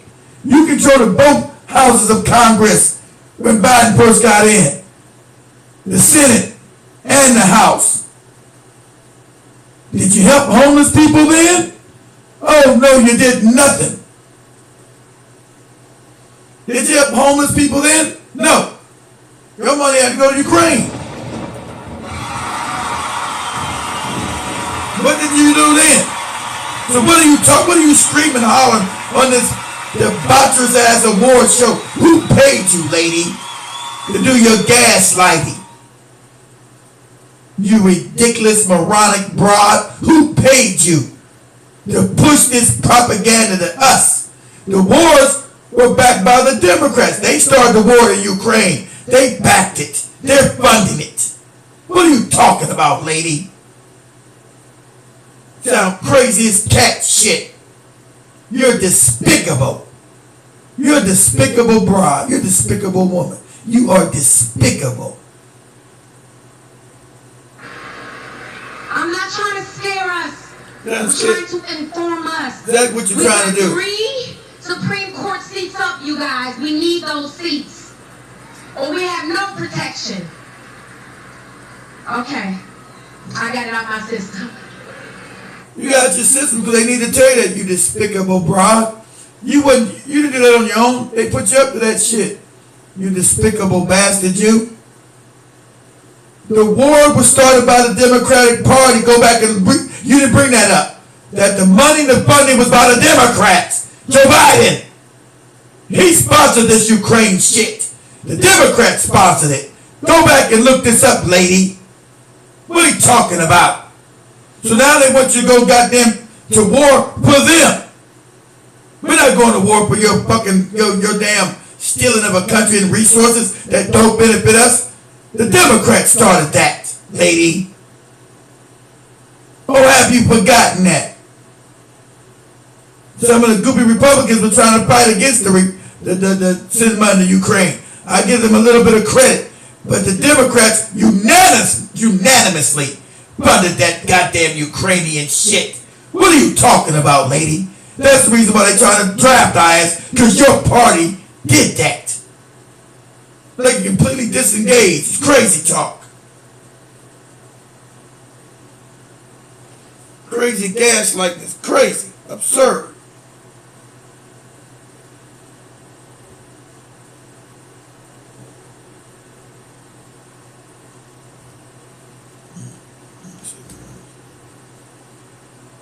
Billion or maybe more than that, less than us. Why doesn't he call them and say you got to put up your money like I did with NATO? I got them to put up hundreds of billions of dollars. The Secretary General of NATO said, "Don't do the most incredible job I've ever seen." They wouldn't have any. They were going out of business. We were spending almost 100% of the money was paid by us. He didn't do that. He's getting old. You got to ask these people to put up the money. We're over $100 billion more spent, and it has a bigger impact on them because of location, because we have an ocean in between. You got to ask them as far as Israel and Hamas.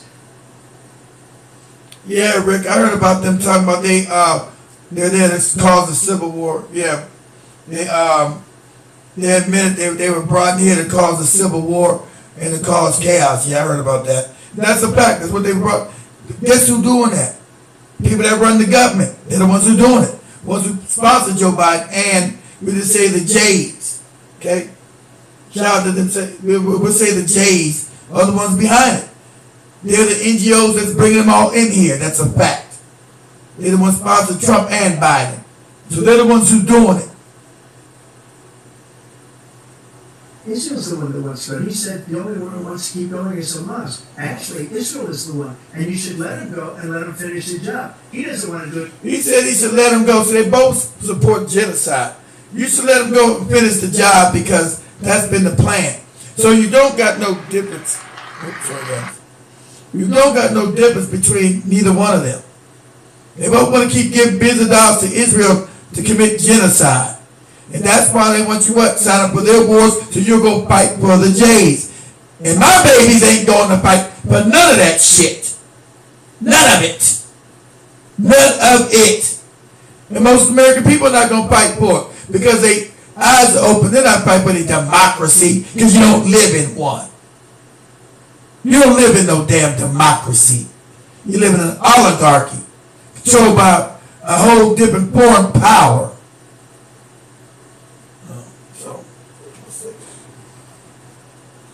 Charge my phone before I go out. Give me a second, guys.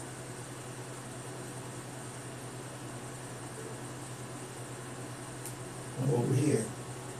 So, they both agree with this just getting billions of dollars. They still talking about how they gonna fix the homeless crisis. She's screaming, none of them give a shit about the homeless people. And they actually don't give a shit about us being forced to be homeless now. Can't afford rent. 3 and 4 people gotta pay to get an apartment. Because they can't even live in an apartment, a one-room shack by themselves. Because the jobs and the cost of living hasn't kept up with inflation. Shout out to the morons who voted for Reagan. This is Reaganomics.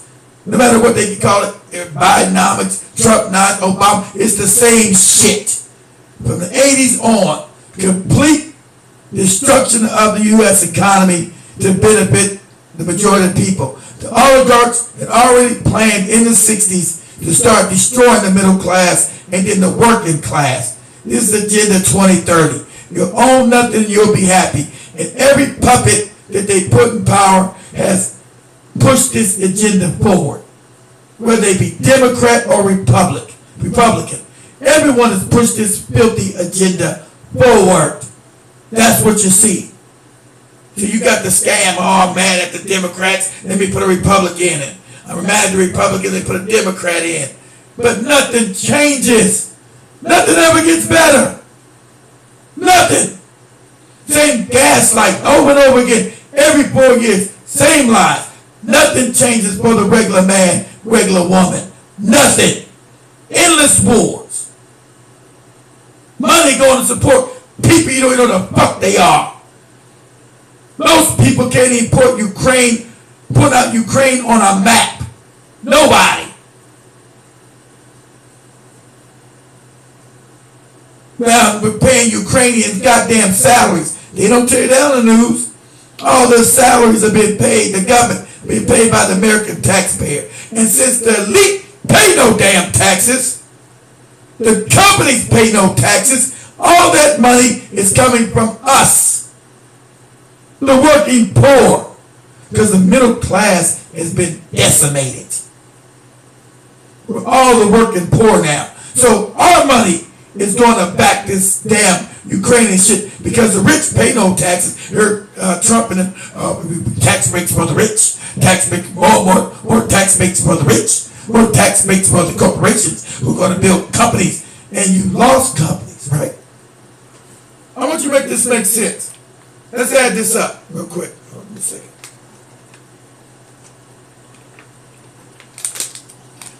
Let's add this up, family. Let's add this up. Let's add this con game scheme up. They said that giving money to the rich is going to make more jobs. And since 1980, this trickle-down bullshit. But if you count the jobs, you have less jobs taken away from the country since 1980 and everything shipped to China or Mexico. Less jobs. So, just practically speaking, it's a lie. It's a lie. We've got less employment today than we had in 1980. Less good jobs today. But they told you for the last 40 years, giving money to the rich is going to be a job creation. And you know that you're not retarded, you're not crazy, that's a goddamn lie. You know it's a lie. You know that's been a lie. There's been no job creation. We have less jobs now. That all the money's now focused in a few small hands now. That the economy's shrunk and controlled by megalomaniac psychopaths. And all our industries have been shipped to China. That's a fact. So where are all these jobs that they promise you when in the 80s that if you give more money to the rich create jobs? It's a lie. So you got 40 years of analysis now that you can goddamn easily see that that is a lie. Actually 44 years now. That you can analyze what they told you is a lie. That trickle-down economics does not work. It's fraudulent. But they're both still pushing that tax cut shit. Who don't pay any taxes now?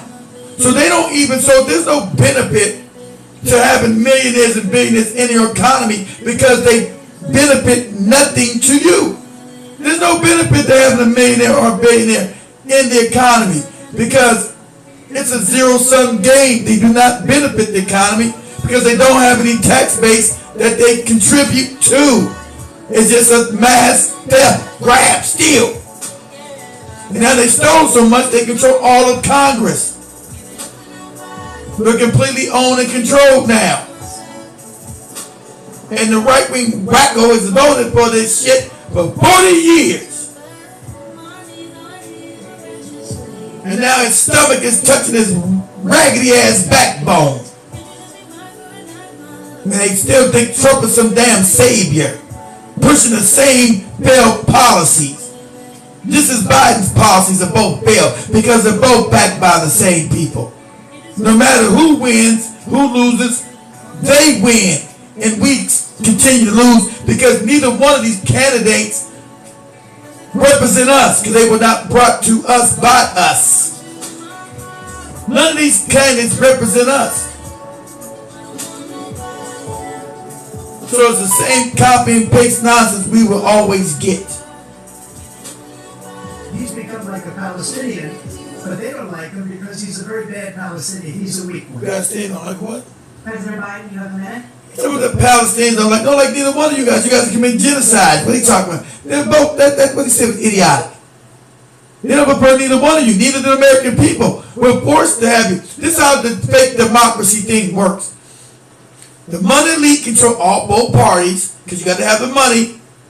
And whoever wins, they win. Doesn't matter. They play this fake ass duel of gotcha, fake ass back and forth, which means absolutely nothing, because at the end of the day, whoever wins, they win. Because the policies never change. See that? We still got homeless like we had when Reagan was in power. Has the homeless shit stopped? No. Have the American people got more benefits? No. We've got things taken away from us in the last 40 years and never replaced. And now they're trying to censor everybody from saying it now, because now it's obvious. Because you got 40 years to do a juxtaposition of what they're talking about. You can juxtapose the lie they've been telling you. Now, if you give more money to the rich, they create jobs and things will be better. Well, goddamn it, it's been 40 years of giving money to the rich. And we're broker, poor, starving, struggling. Things have got worse. But you keep pushing that same hustle about giving tax breaks to the rich. When does it work? Never. Because it was never designed to work. It's a farce. It's a lie. It's a con.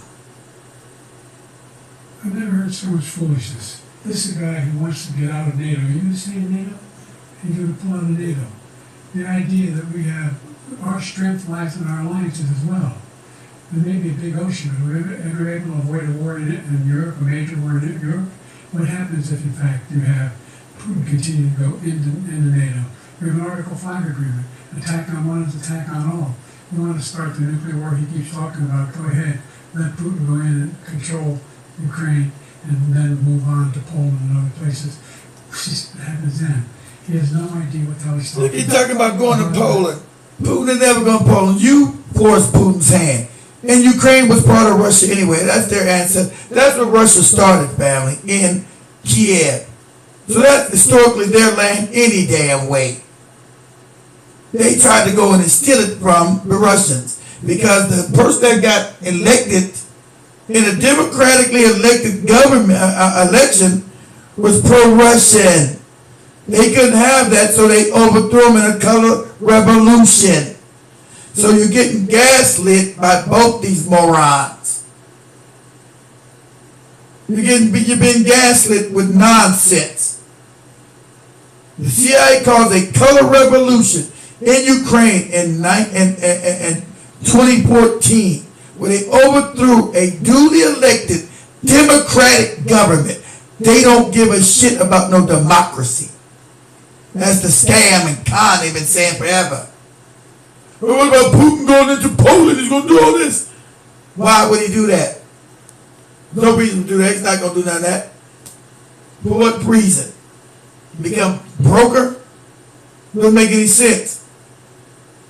That's this boogeyman thing they're trying to give you. See, remember, Taraji P. Henson just gave her own step away with a stupid ass. He wants more war. We got to start going to Poland. He's the one causing you to goddamn go get drafted. Because he wants these endless wars. Because they need these endless. That's the only way they make money now. Remember, they hollowed out America. America has no industries. They gave it all to China. So you have no way of making money in America because they hollowed out the industries. Supposedly, with the trickle-down economics, they were going to have more jobs, and the rich were going to create more wealth, and all this other bullshit. You got 40 years of analysis now. You know that's a lie. Any moron still talking that stupid shit to you, turn your back and walk away. Say, listen, I don't discuss things with retarded people. Because the analysis is already in from 44 years of this failed policy. It's a lie. It was a lie when they talked about it. Now you got 40 years of proof showing you that it didn't work. And now you got a few people too damn rich that they completely colonize the government. Well, the government doesn't work for your benefit whatsoever. And the only way you can take it back over is from the local governments and work your way back up. Because it's completely infiltrated. The oligarchs are taking over all of it through graft, corruption, blackmail, completely taken over. That's why in 40 years everything just got worse. Go back and do a simple analysis how people lived from 1979 to now and see if things are better now than they were then. They're not. They're worse. This is a simple analysis will bear that out. When you get past all that fake propaganda. Simple analysis tell you we were making more money in 79 than we were today. You had no real wages increase since the late 70s. My inflation has doubled and tripled since then. So how is this economic scam they've been talking about, lowering taxes on the rich, worked? It hasn't. It's a lie. They knew it was a lie then when they implemented this shit. But you didn't have the analysis to come back and counteract what they were saying. Now you got 40 years of analysis to prove what they were saying was an absolute lie. And it's been a lie. And these morons keep talking the same thing about tax cuts. Tax breaks for the rich. We got 50 other and endless wars to support Ukraine, including Ukraine and South Korea. Because they understand. Americans don't give a shit about no fucking Ukraine. Bring the money home and put it to work for us.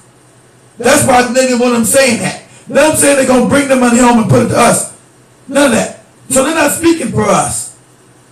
The American people don't give a shit about Ukraine. Bring the money home and let it work for us. Which they're not going to do. This kind of dislocation as a serious threat to the whole world peace. Serious threat. It's always constant war. Every year is a war. Like every year is a serious threat. Iraq and against a serious threat. Syria and Libya, they go. It's a serious threat to the whole world. Now Hamas and Hezbollah, serious threat to the whole world. And Putin's a serious threat to the whole world. The war, serious threat in South Korea. War, and more war, and more, and more war, and more war, and more war. And Taraji P. Henson told you to vote for this moron who's promoting more war. She just said they're trying to now, what? Recruit you forcefully. That's the morons that's talking about the wars. Biden. So what are you talking about, lady? I'll vote for his ass, stopping my baby from getting his head blown off. What are you talking about, moron? Sound crazy. What are you talking about? Continue just to Europe. President Trump, just to follow up, would you support the creation of an independent Palestinian state in order to achieve peace in the region? I'd have to see, but before we do that, the problem we have is that we spend all the money. So they kill us on trade. I made great trade deals with the European nations because if you add them up, they're about the same size economically. Their economy is about the same size as the United States. And they were no cars, they don't want anything that we have. But we're supposed to take their cars, their food, their everything, their agriculture. I changed that. But the big thing I changed is they don't want to pay. And the only reason that he can play games with NATO is because I got them to put up hundreds of billions of dollars. I said, and he's right about this, I said, no, I'm not going to support NATO if you don't pay. They asked me that question, would you guard us against Russia at a very secret meeting? That's all about, Paul, you hear anything in there that help black people? I'm going to end this. I'm going to go because the rest is the same shit, same nonsensical shit through here. But you heard nothing that would make you go vote for either one of these people.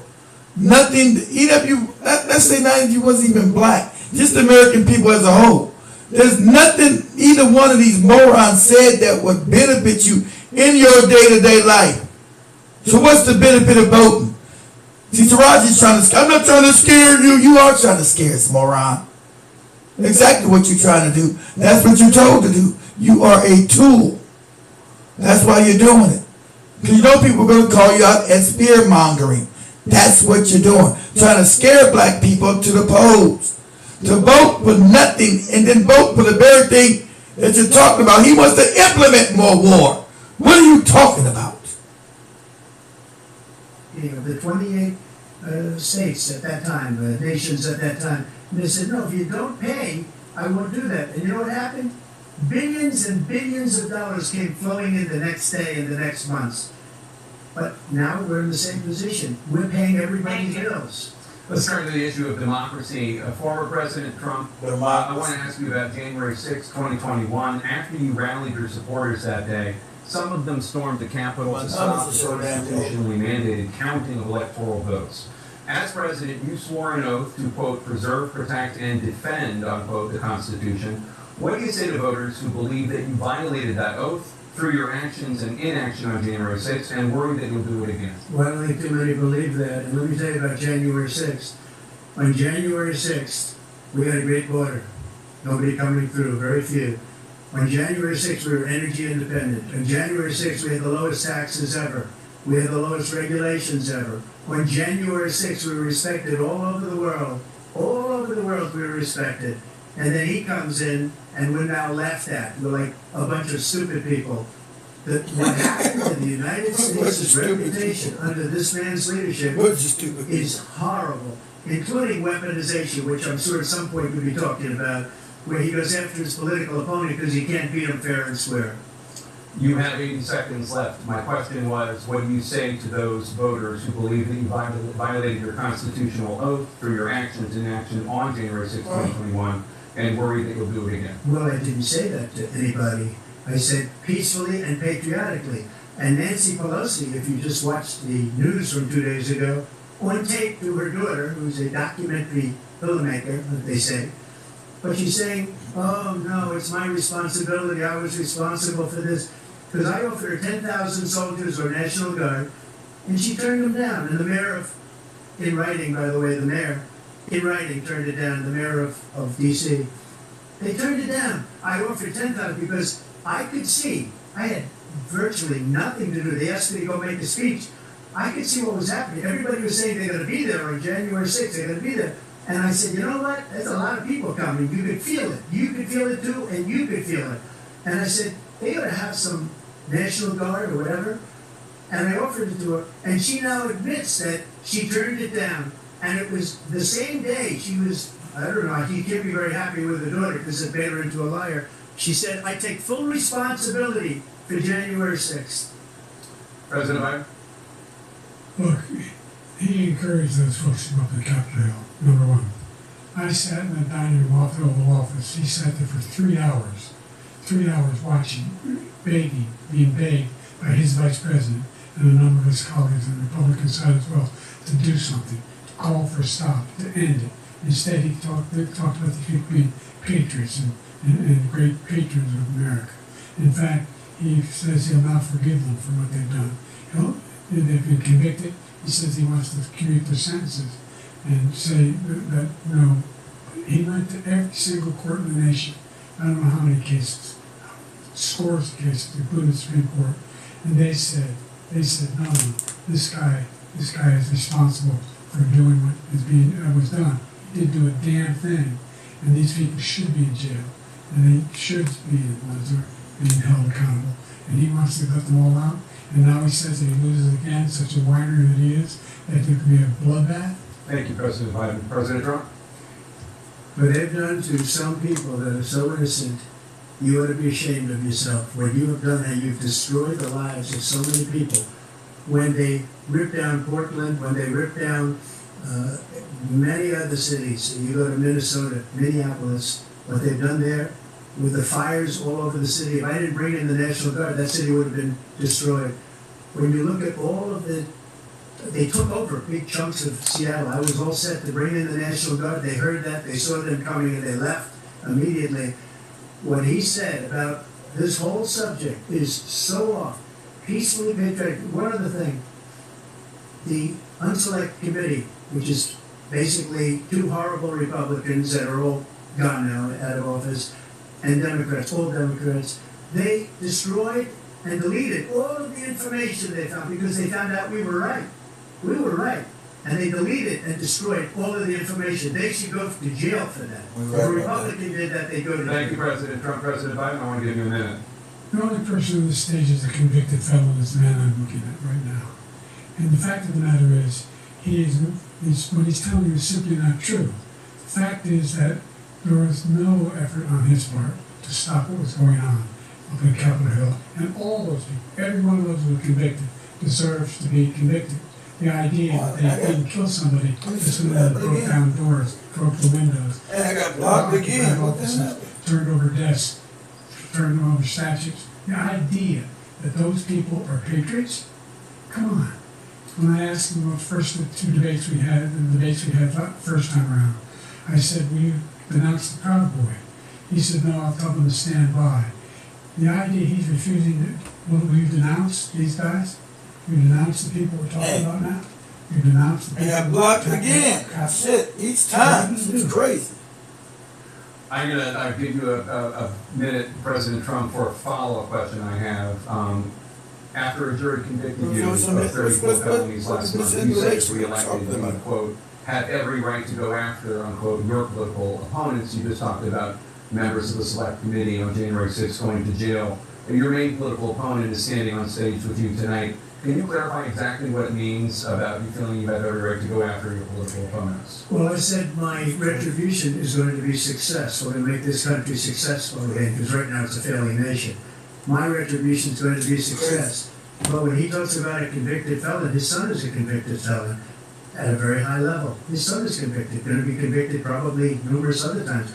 Should have been convicted before, but his Justice Department let the statute of limitations lapse on the most important things. But he could be a convicted felon as soon as he gets out of office. Joe could be a convicted felon with all of the things that he's done. He's done horrible things. All of the death caused at the border, telling the Ukrainian people that we're going to want $1 billion, you change the prosecutor, otherwise you're not getting $1 billion. If I had said that, that's quid pro quo. That we're not going to do anything. We're not going to give you $1 billion unless you change your prosecutor having to do with the son. This man is a criminal. This man, you're lying. You're lucky. I did nothing wrong. We have a system that was rigged and disgusting. I did nothing wrong. Thank you, President Trump. President Biden, you have said, I'm coming right to you, sir. You want to respond? Go ahead. I'll give you a minute to respond.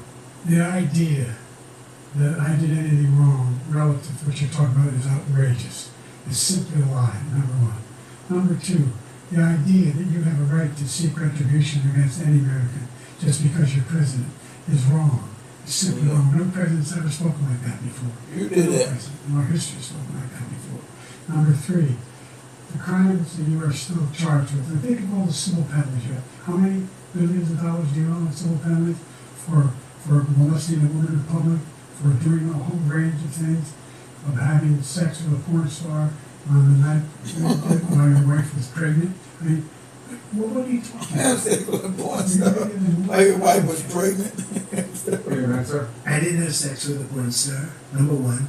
Number two, that was a case that was started and moved. They moved a high-ranking official at DOJ into the Manhattan DA's office to start that case. That case is going to be appealed and won. We had a very terrible judge, a horrible judge, Democrat. The prosecutor were all high-ranking Democrats, appointed people, and both the civil and the criminal. He basically went after his political opponent because he thought it was going to damage me. But when the public found out about these cases, because they understand it better than he does, he has no idea what these cases are. But when they found out about these cases, you know what they did? My poll numbers went up, way up. You know that because you're reporting it.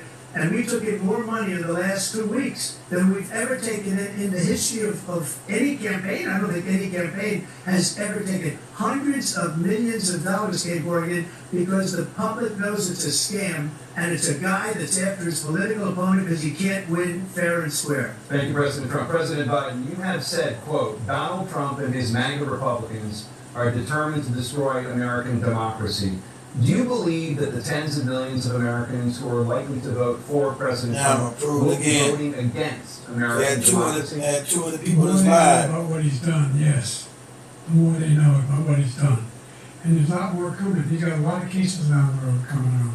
He's got a whole range of Now I got cases restored he has again. to face. I don't know what the juries will do, but I do know I keep doing it's a real problem. They do it because I have all these people on this live. Could you ever think you're hearing any president say that I'm going to seek retribution? You ever hear any president say that? And 500 people on this damn live. That's why on this one TikTok channel. At 400 on the other one. That's why I keep getting banned. At 500 people on this damn thing. People coming out of the woods carrying swastikas on torches, and seeing the same anti-Semitic. This was gone for good because I had 400 on here. Back in Germany. 1,000 people on TikTok. I spoke to one. Keep getting fucking cut off. Asked him, they said, Crazy. If 1,000 people on TikTok, it gets cut off. Keeps getting banned and restricted. Fucking crazy. American president would ever say Nazis coming out of fields carrying torches, singing the same anti-Semitic wow, carrying swastikas. We're fine people. This is the guy who says Hitler's done some good things. I'd like to know what they are. Good things Hitler's done, that's what he said. This guy has no sense of American democracy. President Trump. Jake, both of you know that sir has been totally wiped out because when you see the sentence, it said 100% exoneration on that sir. He just keeps it going. He says he ran because of Charlottesville. He didn't run because of Charlottesville. He ran because it was his last chance. He's not equipped to be president. You know it, and I know it. It's ridiculous. We have a debate. We're trying to justify his presidency. His presidency, he's without question the worst president, the worst presidency in the history of our country. We shouldn't be having a debate about it. There's nothing to debate. What a crazy catch. The Charlottesville story, and you'll see it's debunked all over the place. Every anchor every reasonable anchor has debunked it. And just the other day it came out where it was fully debunked. It's a nonsense story. He knows that, and he didn't run because of Charlottesville. He used that as an excuse to run. President Biden. It debunked. It happened. All you have to do is listen to what was said at the time. And the idea that somehow that's the only reason I ran. I ran because I was worried a guy like this guy could get elected. If he thought they were good people coming out of that forest, carrying those woods, carrying those torches, then he didn't deserve to be president. Didn't deserve to be president at all. And the idea that he's talking about all of this being fabricated, we saw it with our own eyes. We saw it happen on January 6th. We saw the people breaking through windows. We saw people occupying his own vice president. Look, there's a reason why 40 of his 44 top cabinet officers refused to endorse him this time. His vice president hasn't endorsed him this time. So why? Why? They know him well. They serve with him. Why are they not endorsing him? Thank you, President Biden. We're going to be right back with more from the CNN presidential debate. I got another commercial on this thing. Hold on, guys. $5. That's enough to make a difference in this election. Barack Obama If stuff. every single person wants.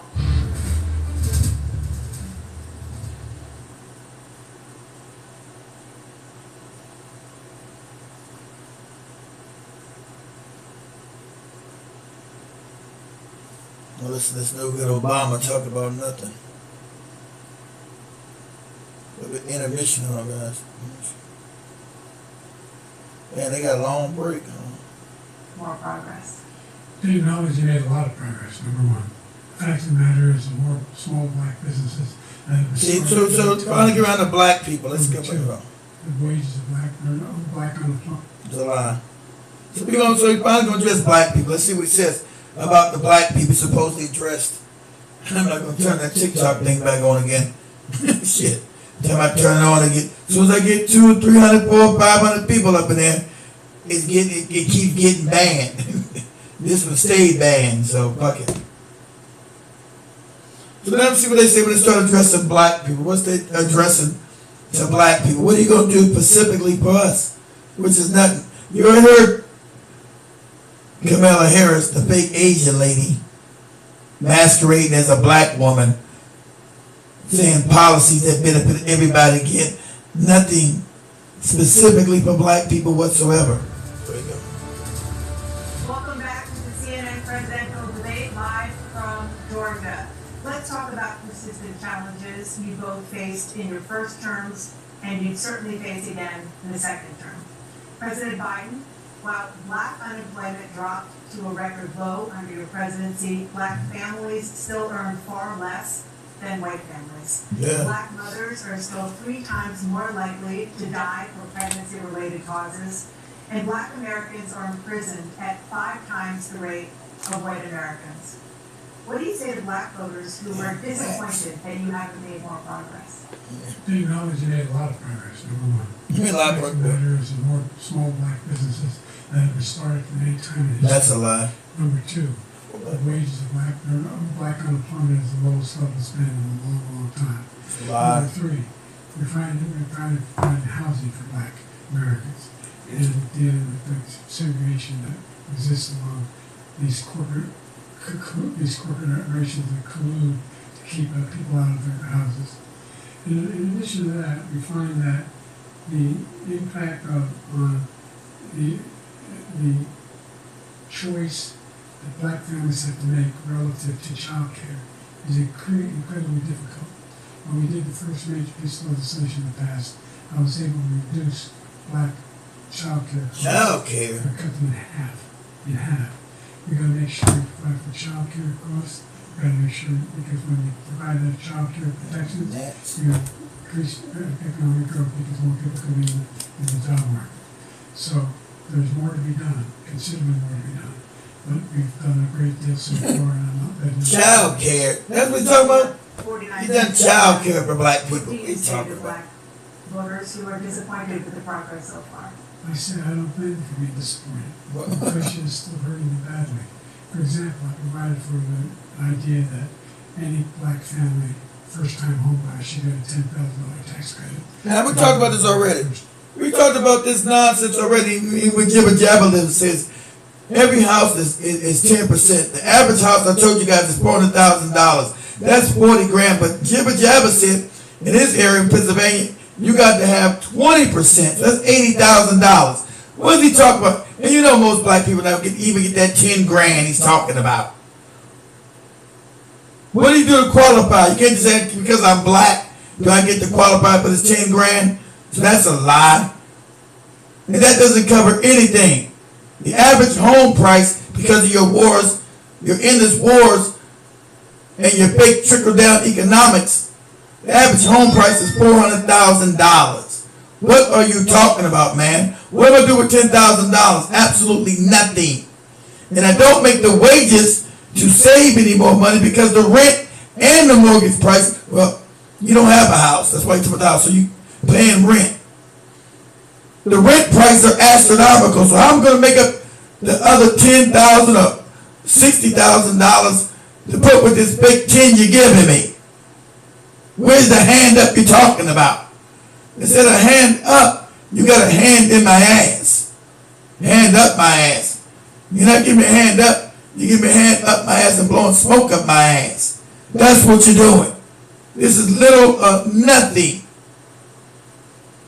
that you want to take credit for. Absolutely nothing. So they can get started.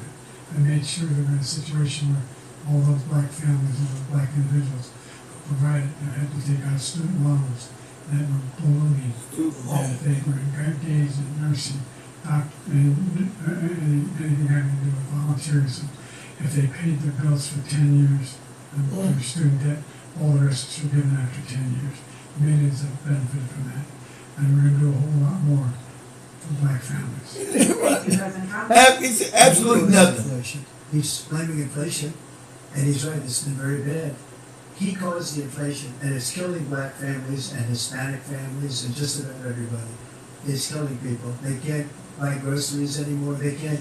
You look at the cost of food where it's doubled. It's all y'all shit. And quadrupled. Yeah. They can't live. They're not living anymore. Yeah. He caused this inflation. I gave him a country with essentially no inflation. It was perfect. It was so good. All he had to do is leave it alone. He destroyed it with his Green New Scam and all of the other. Exactly. At least you got that right. The Green New Scam. Now get the Green New Scam, family. That global warming shit.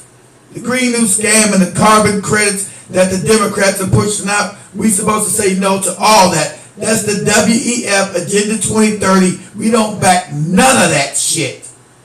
So I do agree with Trump with the Green New scam. And if he's going to stop that, stop all of it. Fake carbon credits, try to charge you to live, charge you to breathe.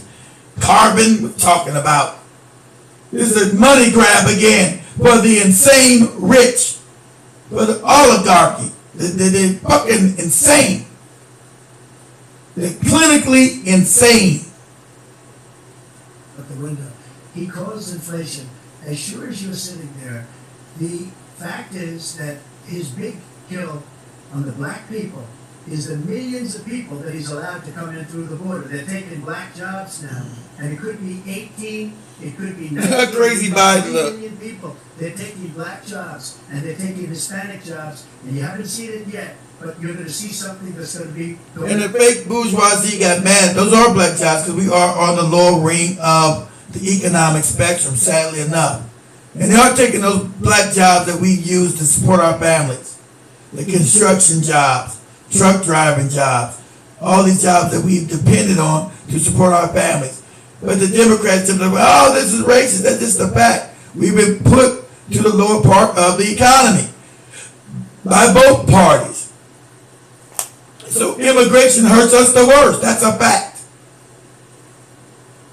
Worst in our history. Thank you. President Biden? There was no inflation when I became president. You know why? The economy was flat on its back. 50% unemployment. He decimated the economy. That's why he decimated the economy. That's why there was no inflation at the time. There were no jobs. He provided thousands of millions of jobs for individuals. Thousands of millions of jobs, that's a lie. We made sure that they There are no thousands of millions of jobs, that's thousands. It's 1,000 million. Didn't either one of them create no job, Trump or Biden. We've lost jobs since the 70s and 80s. We've lost jobs. It's been a net loss, family, since they fake ass, wicked ass economic scam from the 80s and late 70s. There's been no net gain of jobs in this country. There's only been net loss, especially of decently paying jobs that can take care of family. That's been a loss. That's why most people have to work 2 and 3 jobs to make ends meet. And then when they work 2 and 3 jobs, they still can't pay the fucking rent, still can't buy groceries, still can't put gas in the cars or keep the lights on. So what the fuck are either one of these geriatric septenarians talking about? What world are they living in? Crazy town. Again, and they're going to try the anything with it. We find ourselves in a position where the idea that we're not doing it, so there's nothing to vote for with neither one of these bastards. He wants to cut the cops. We're providing for equity and making sure people have a shot to make it. There's a lot going on. But inflation, he caused it. And biggest, there's a lot going on. Inflation, what we're doing, we're talking to the man in the moon, and we're jumping on the back of a horse, and we're riding around doing stuff, man. That's what we're doing. And we're doing stuff. There's a whole lot of ambiguous mumble babble talk. Doing this, man, and we're doing that. But don't believe your lying eyes. You know people are out of work. You know people are struggling. But these two morons keep saying things are great. Great they've ever been. They both made everything great. Don't mind your lying eyes on the homeless people out here. People can't afford to go to the hospital. Can't pay the bills and crying online. Don't mind any of that. That's a smokescreen illusion. Believe that they create the greatest economies that ever existed. By his tremendous malfeasance in the way he handled the pandemic. Thank you. Another persistent challenge is the climate crisis. 2023 was the hottest year in recorded history in communities across... Fake ass climate crisis, fake shit. It's a lie, it's fraudulent. It's nothing but a damn grab steal again of the psychopathic so-called elite trying to steal everything that's not bolted down to the ground. It's a goddamn steal of everything with this fake ass climate change scam. It's a lie. The country are confronting the... That's why all the media is pushing it, because the same people own all the media. It's a scam. Carbon credit. Remember when you said it 20 years ago about the carbon credits? It was a conspiracy theory. Now all the conspiracies always seem to come true. Isn't it funny? Before you do their wicked ass deals and bring it to the public, it's a conspiracy theory. Now it's just common knowledge that they're doing it now. Devastating effects of extreme heat, intensifying wildfires, stronger hurricanes. It's been actually colder this year. Summer hasn't been that. It's been actually kind of chilly, not extremely warm. That's a lie. It's been rising sea levels. Former President Trump Rising sea levels. Your opponent's Scam. climate initiatives, but will you take any action as president to slow the climate crisis? Let me just go back to what he said about the police, how close the police are to him. Almost every police group in the nation from every state is supporting Donald J. Trump. Almost every police group. And what he's done to the black population is horrible, including the fact that for 10 years he called them super predators. We can't we can't forget that. Super predators was his. Yeah, we were super predators. He called it to them, and they've taken great offense at it, and now they see it happening. But when they see what I did for criminal justice reform and for the historically black colleges and universities, where I funded them and got them all funded, and the opportunity zones with Tim, as you know, Tim Scott was incredible. He did a great job. Great senator from South Carolina. He came to me with the idea, and it was a great idea. It's one of the most successful economic development acts ever in the country. Opportunity zones, and the biggest beneficiary are blacks, and that's why we have the best numbers with them in maybe ever. They're saying ever. I read this morning where ever the best numbers. He's lost much of the black population because he's done a horrible job for black people. He's also done a horrible job for Hispanics. But when you see these millions of people pouring into our country and they're going to take the jobs, and it's already started, and you haven't seen anything yet, it's a disaster. You have 38 seconds left. President Trump, will you take any action as president to slow the climate crisis? So I want absolutely immaculate clean water, and I want absolutely clean air, and we had it. We had H2O. We had the best numbers ever, and we were using all forms of energy, all forms, everything. And yet, during my 4 years, I had the best environmental numbers ever. And my top environmental people gave me that statistic just before I walked on the stage, actually. I don't know where the hell he's been. The idea that he said is true. I passed the most extensive climate change legislation in history. We found us. Where's the black crime hate crime bill, Joe, that you promised black Americans 5 years ago when you were running? Where's the black? You passed one for the hate Asians. Now you got one talking about anti-Semitic crimes or anti-Semitic hate. Where's the black hate crime bill that you promised? The Asians got one. They need vote for your ass. They got one. Where's our hate crime bill at, Joe? Where's it at? Oh, you never pushed it. Because all you do is gaslight black people, tell lies. And black people that really turn their backs on your no good ass. You are the one that called black people super predators, along with Hillary Clinton no good ass. And so Taraji P. Henson talking about that beer talk, that shit don't work, Taraji. It's not going to work. My prayer,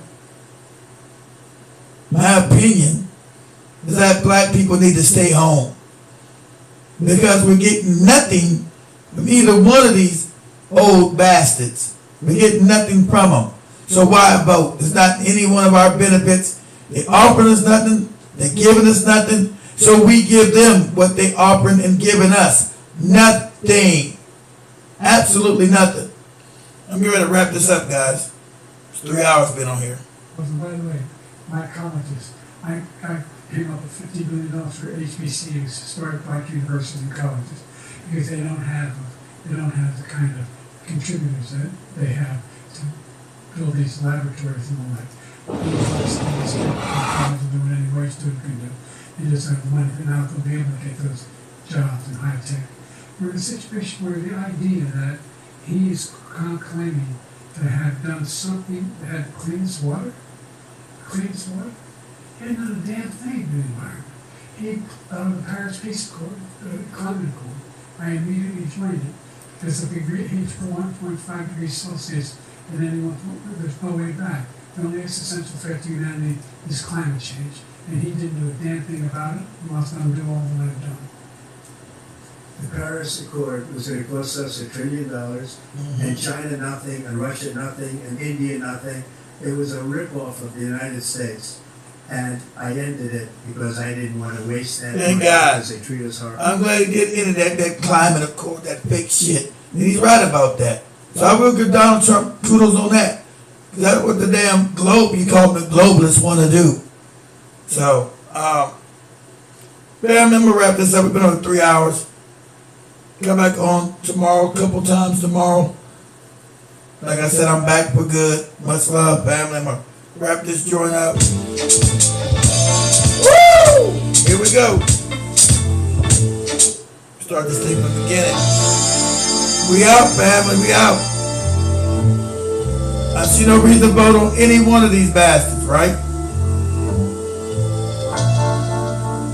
I see no reason to vote for any one of them.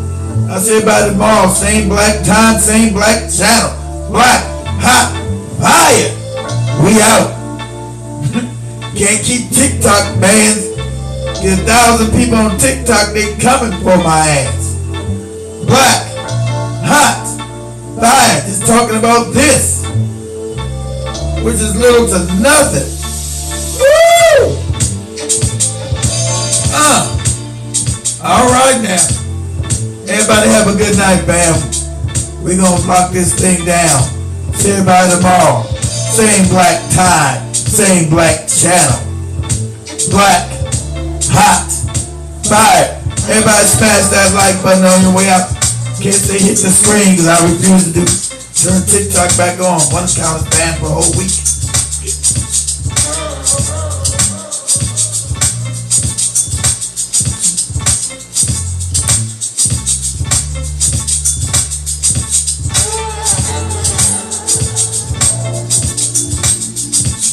Thanks everybody for showing up.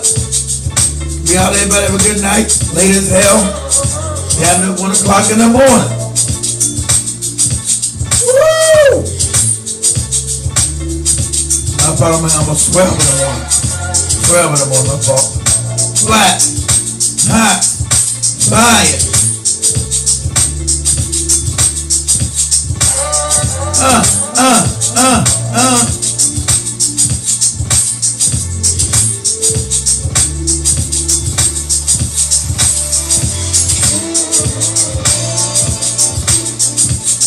We out, black, hot, bang. Much love to the fam.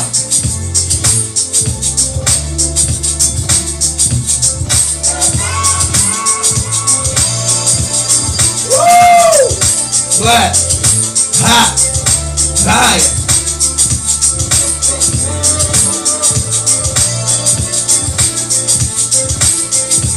Everybody have a good night. We out.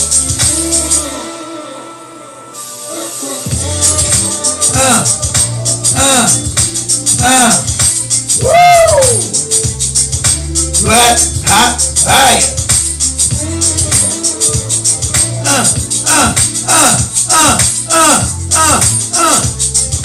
Woo! Black, hot, fire.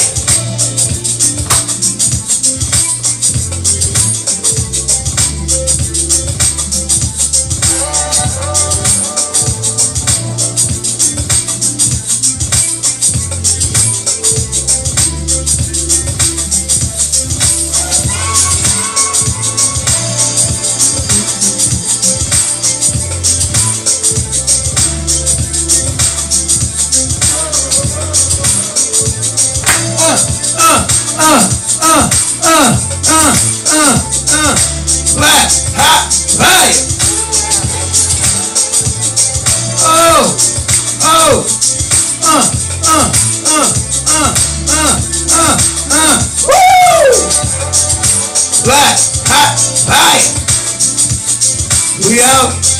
We out. We out. Much love, family. See everybody tomorrow, family. Much love. We out of this piece. Peace, everybody.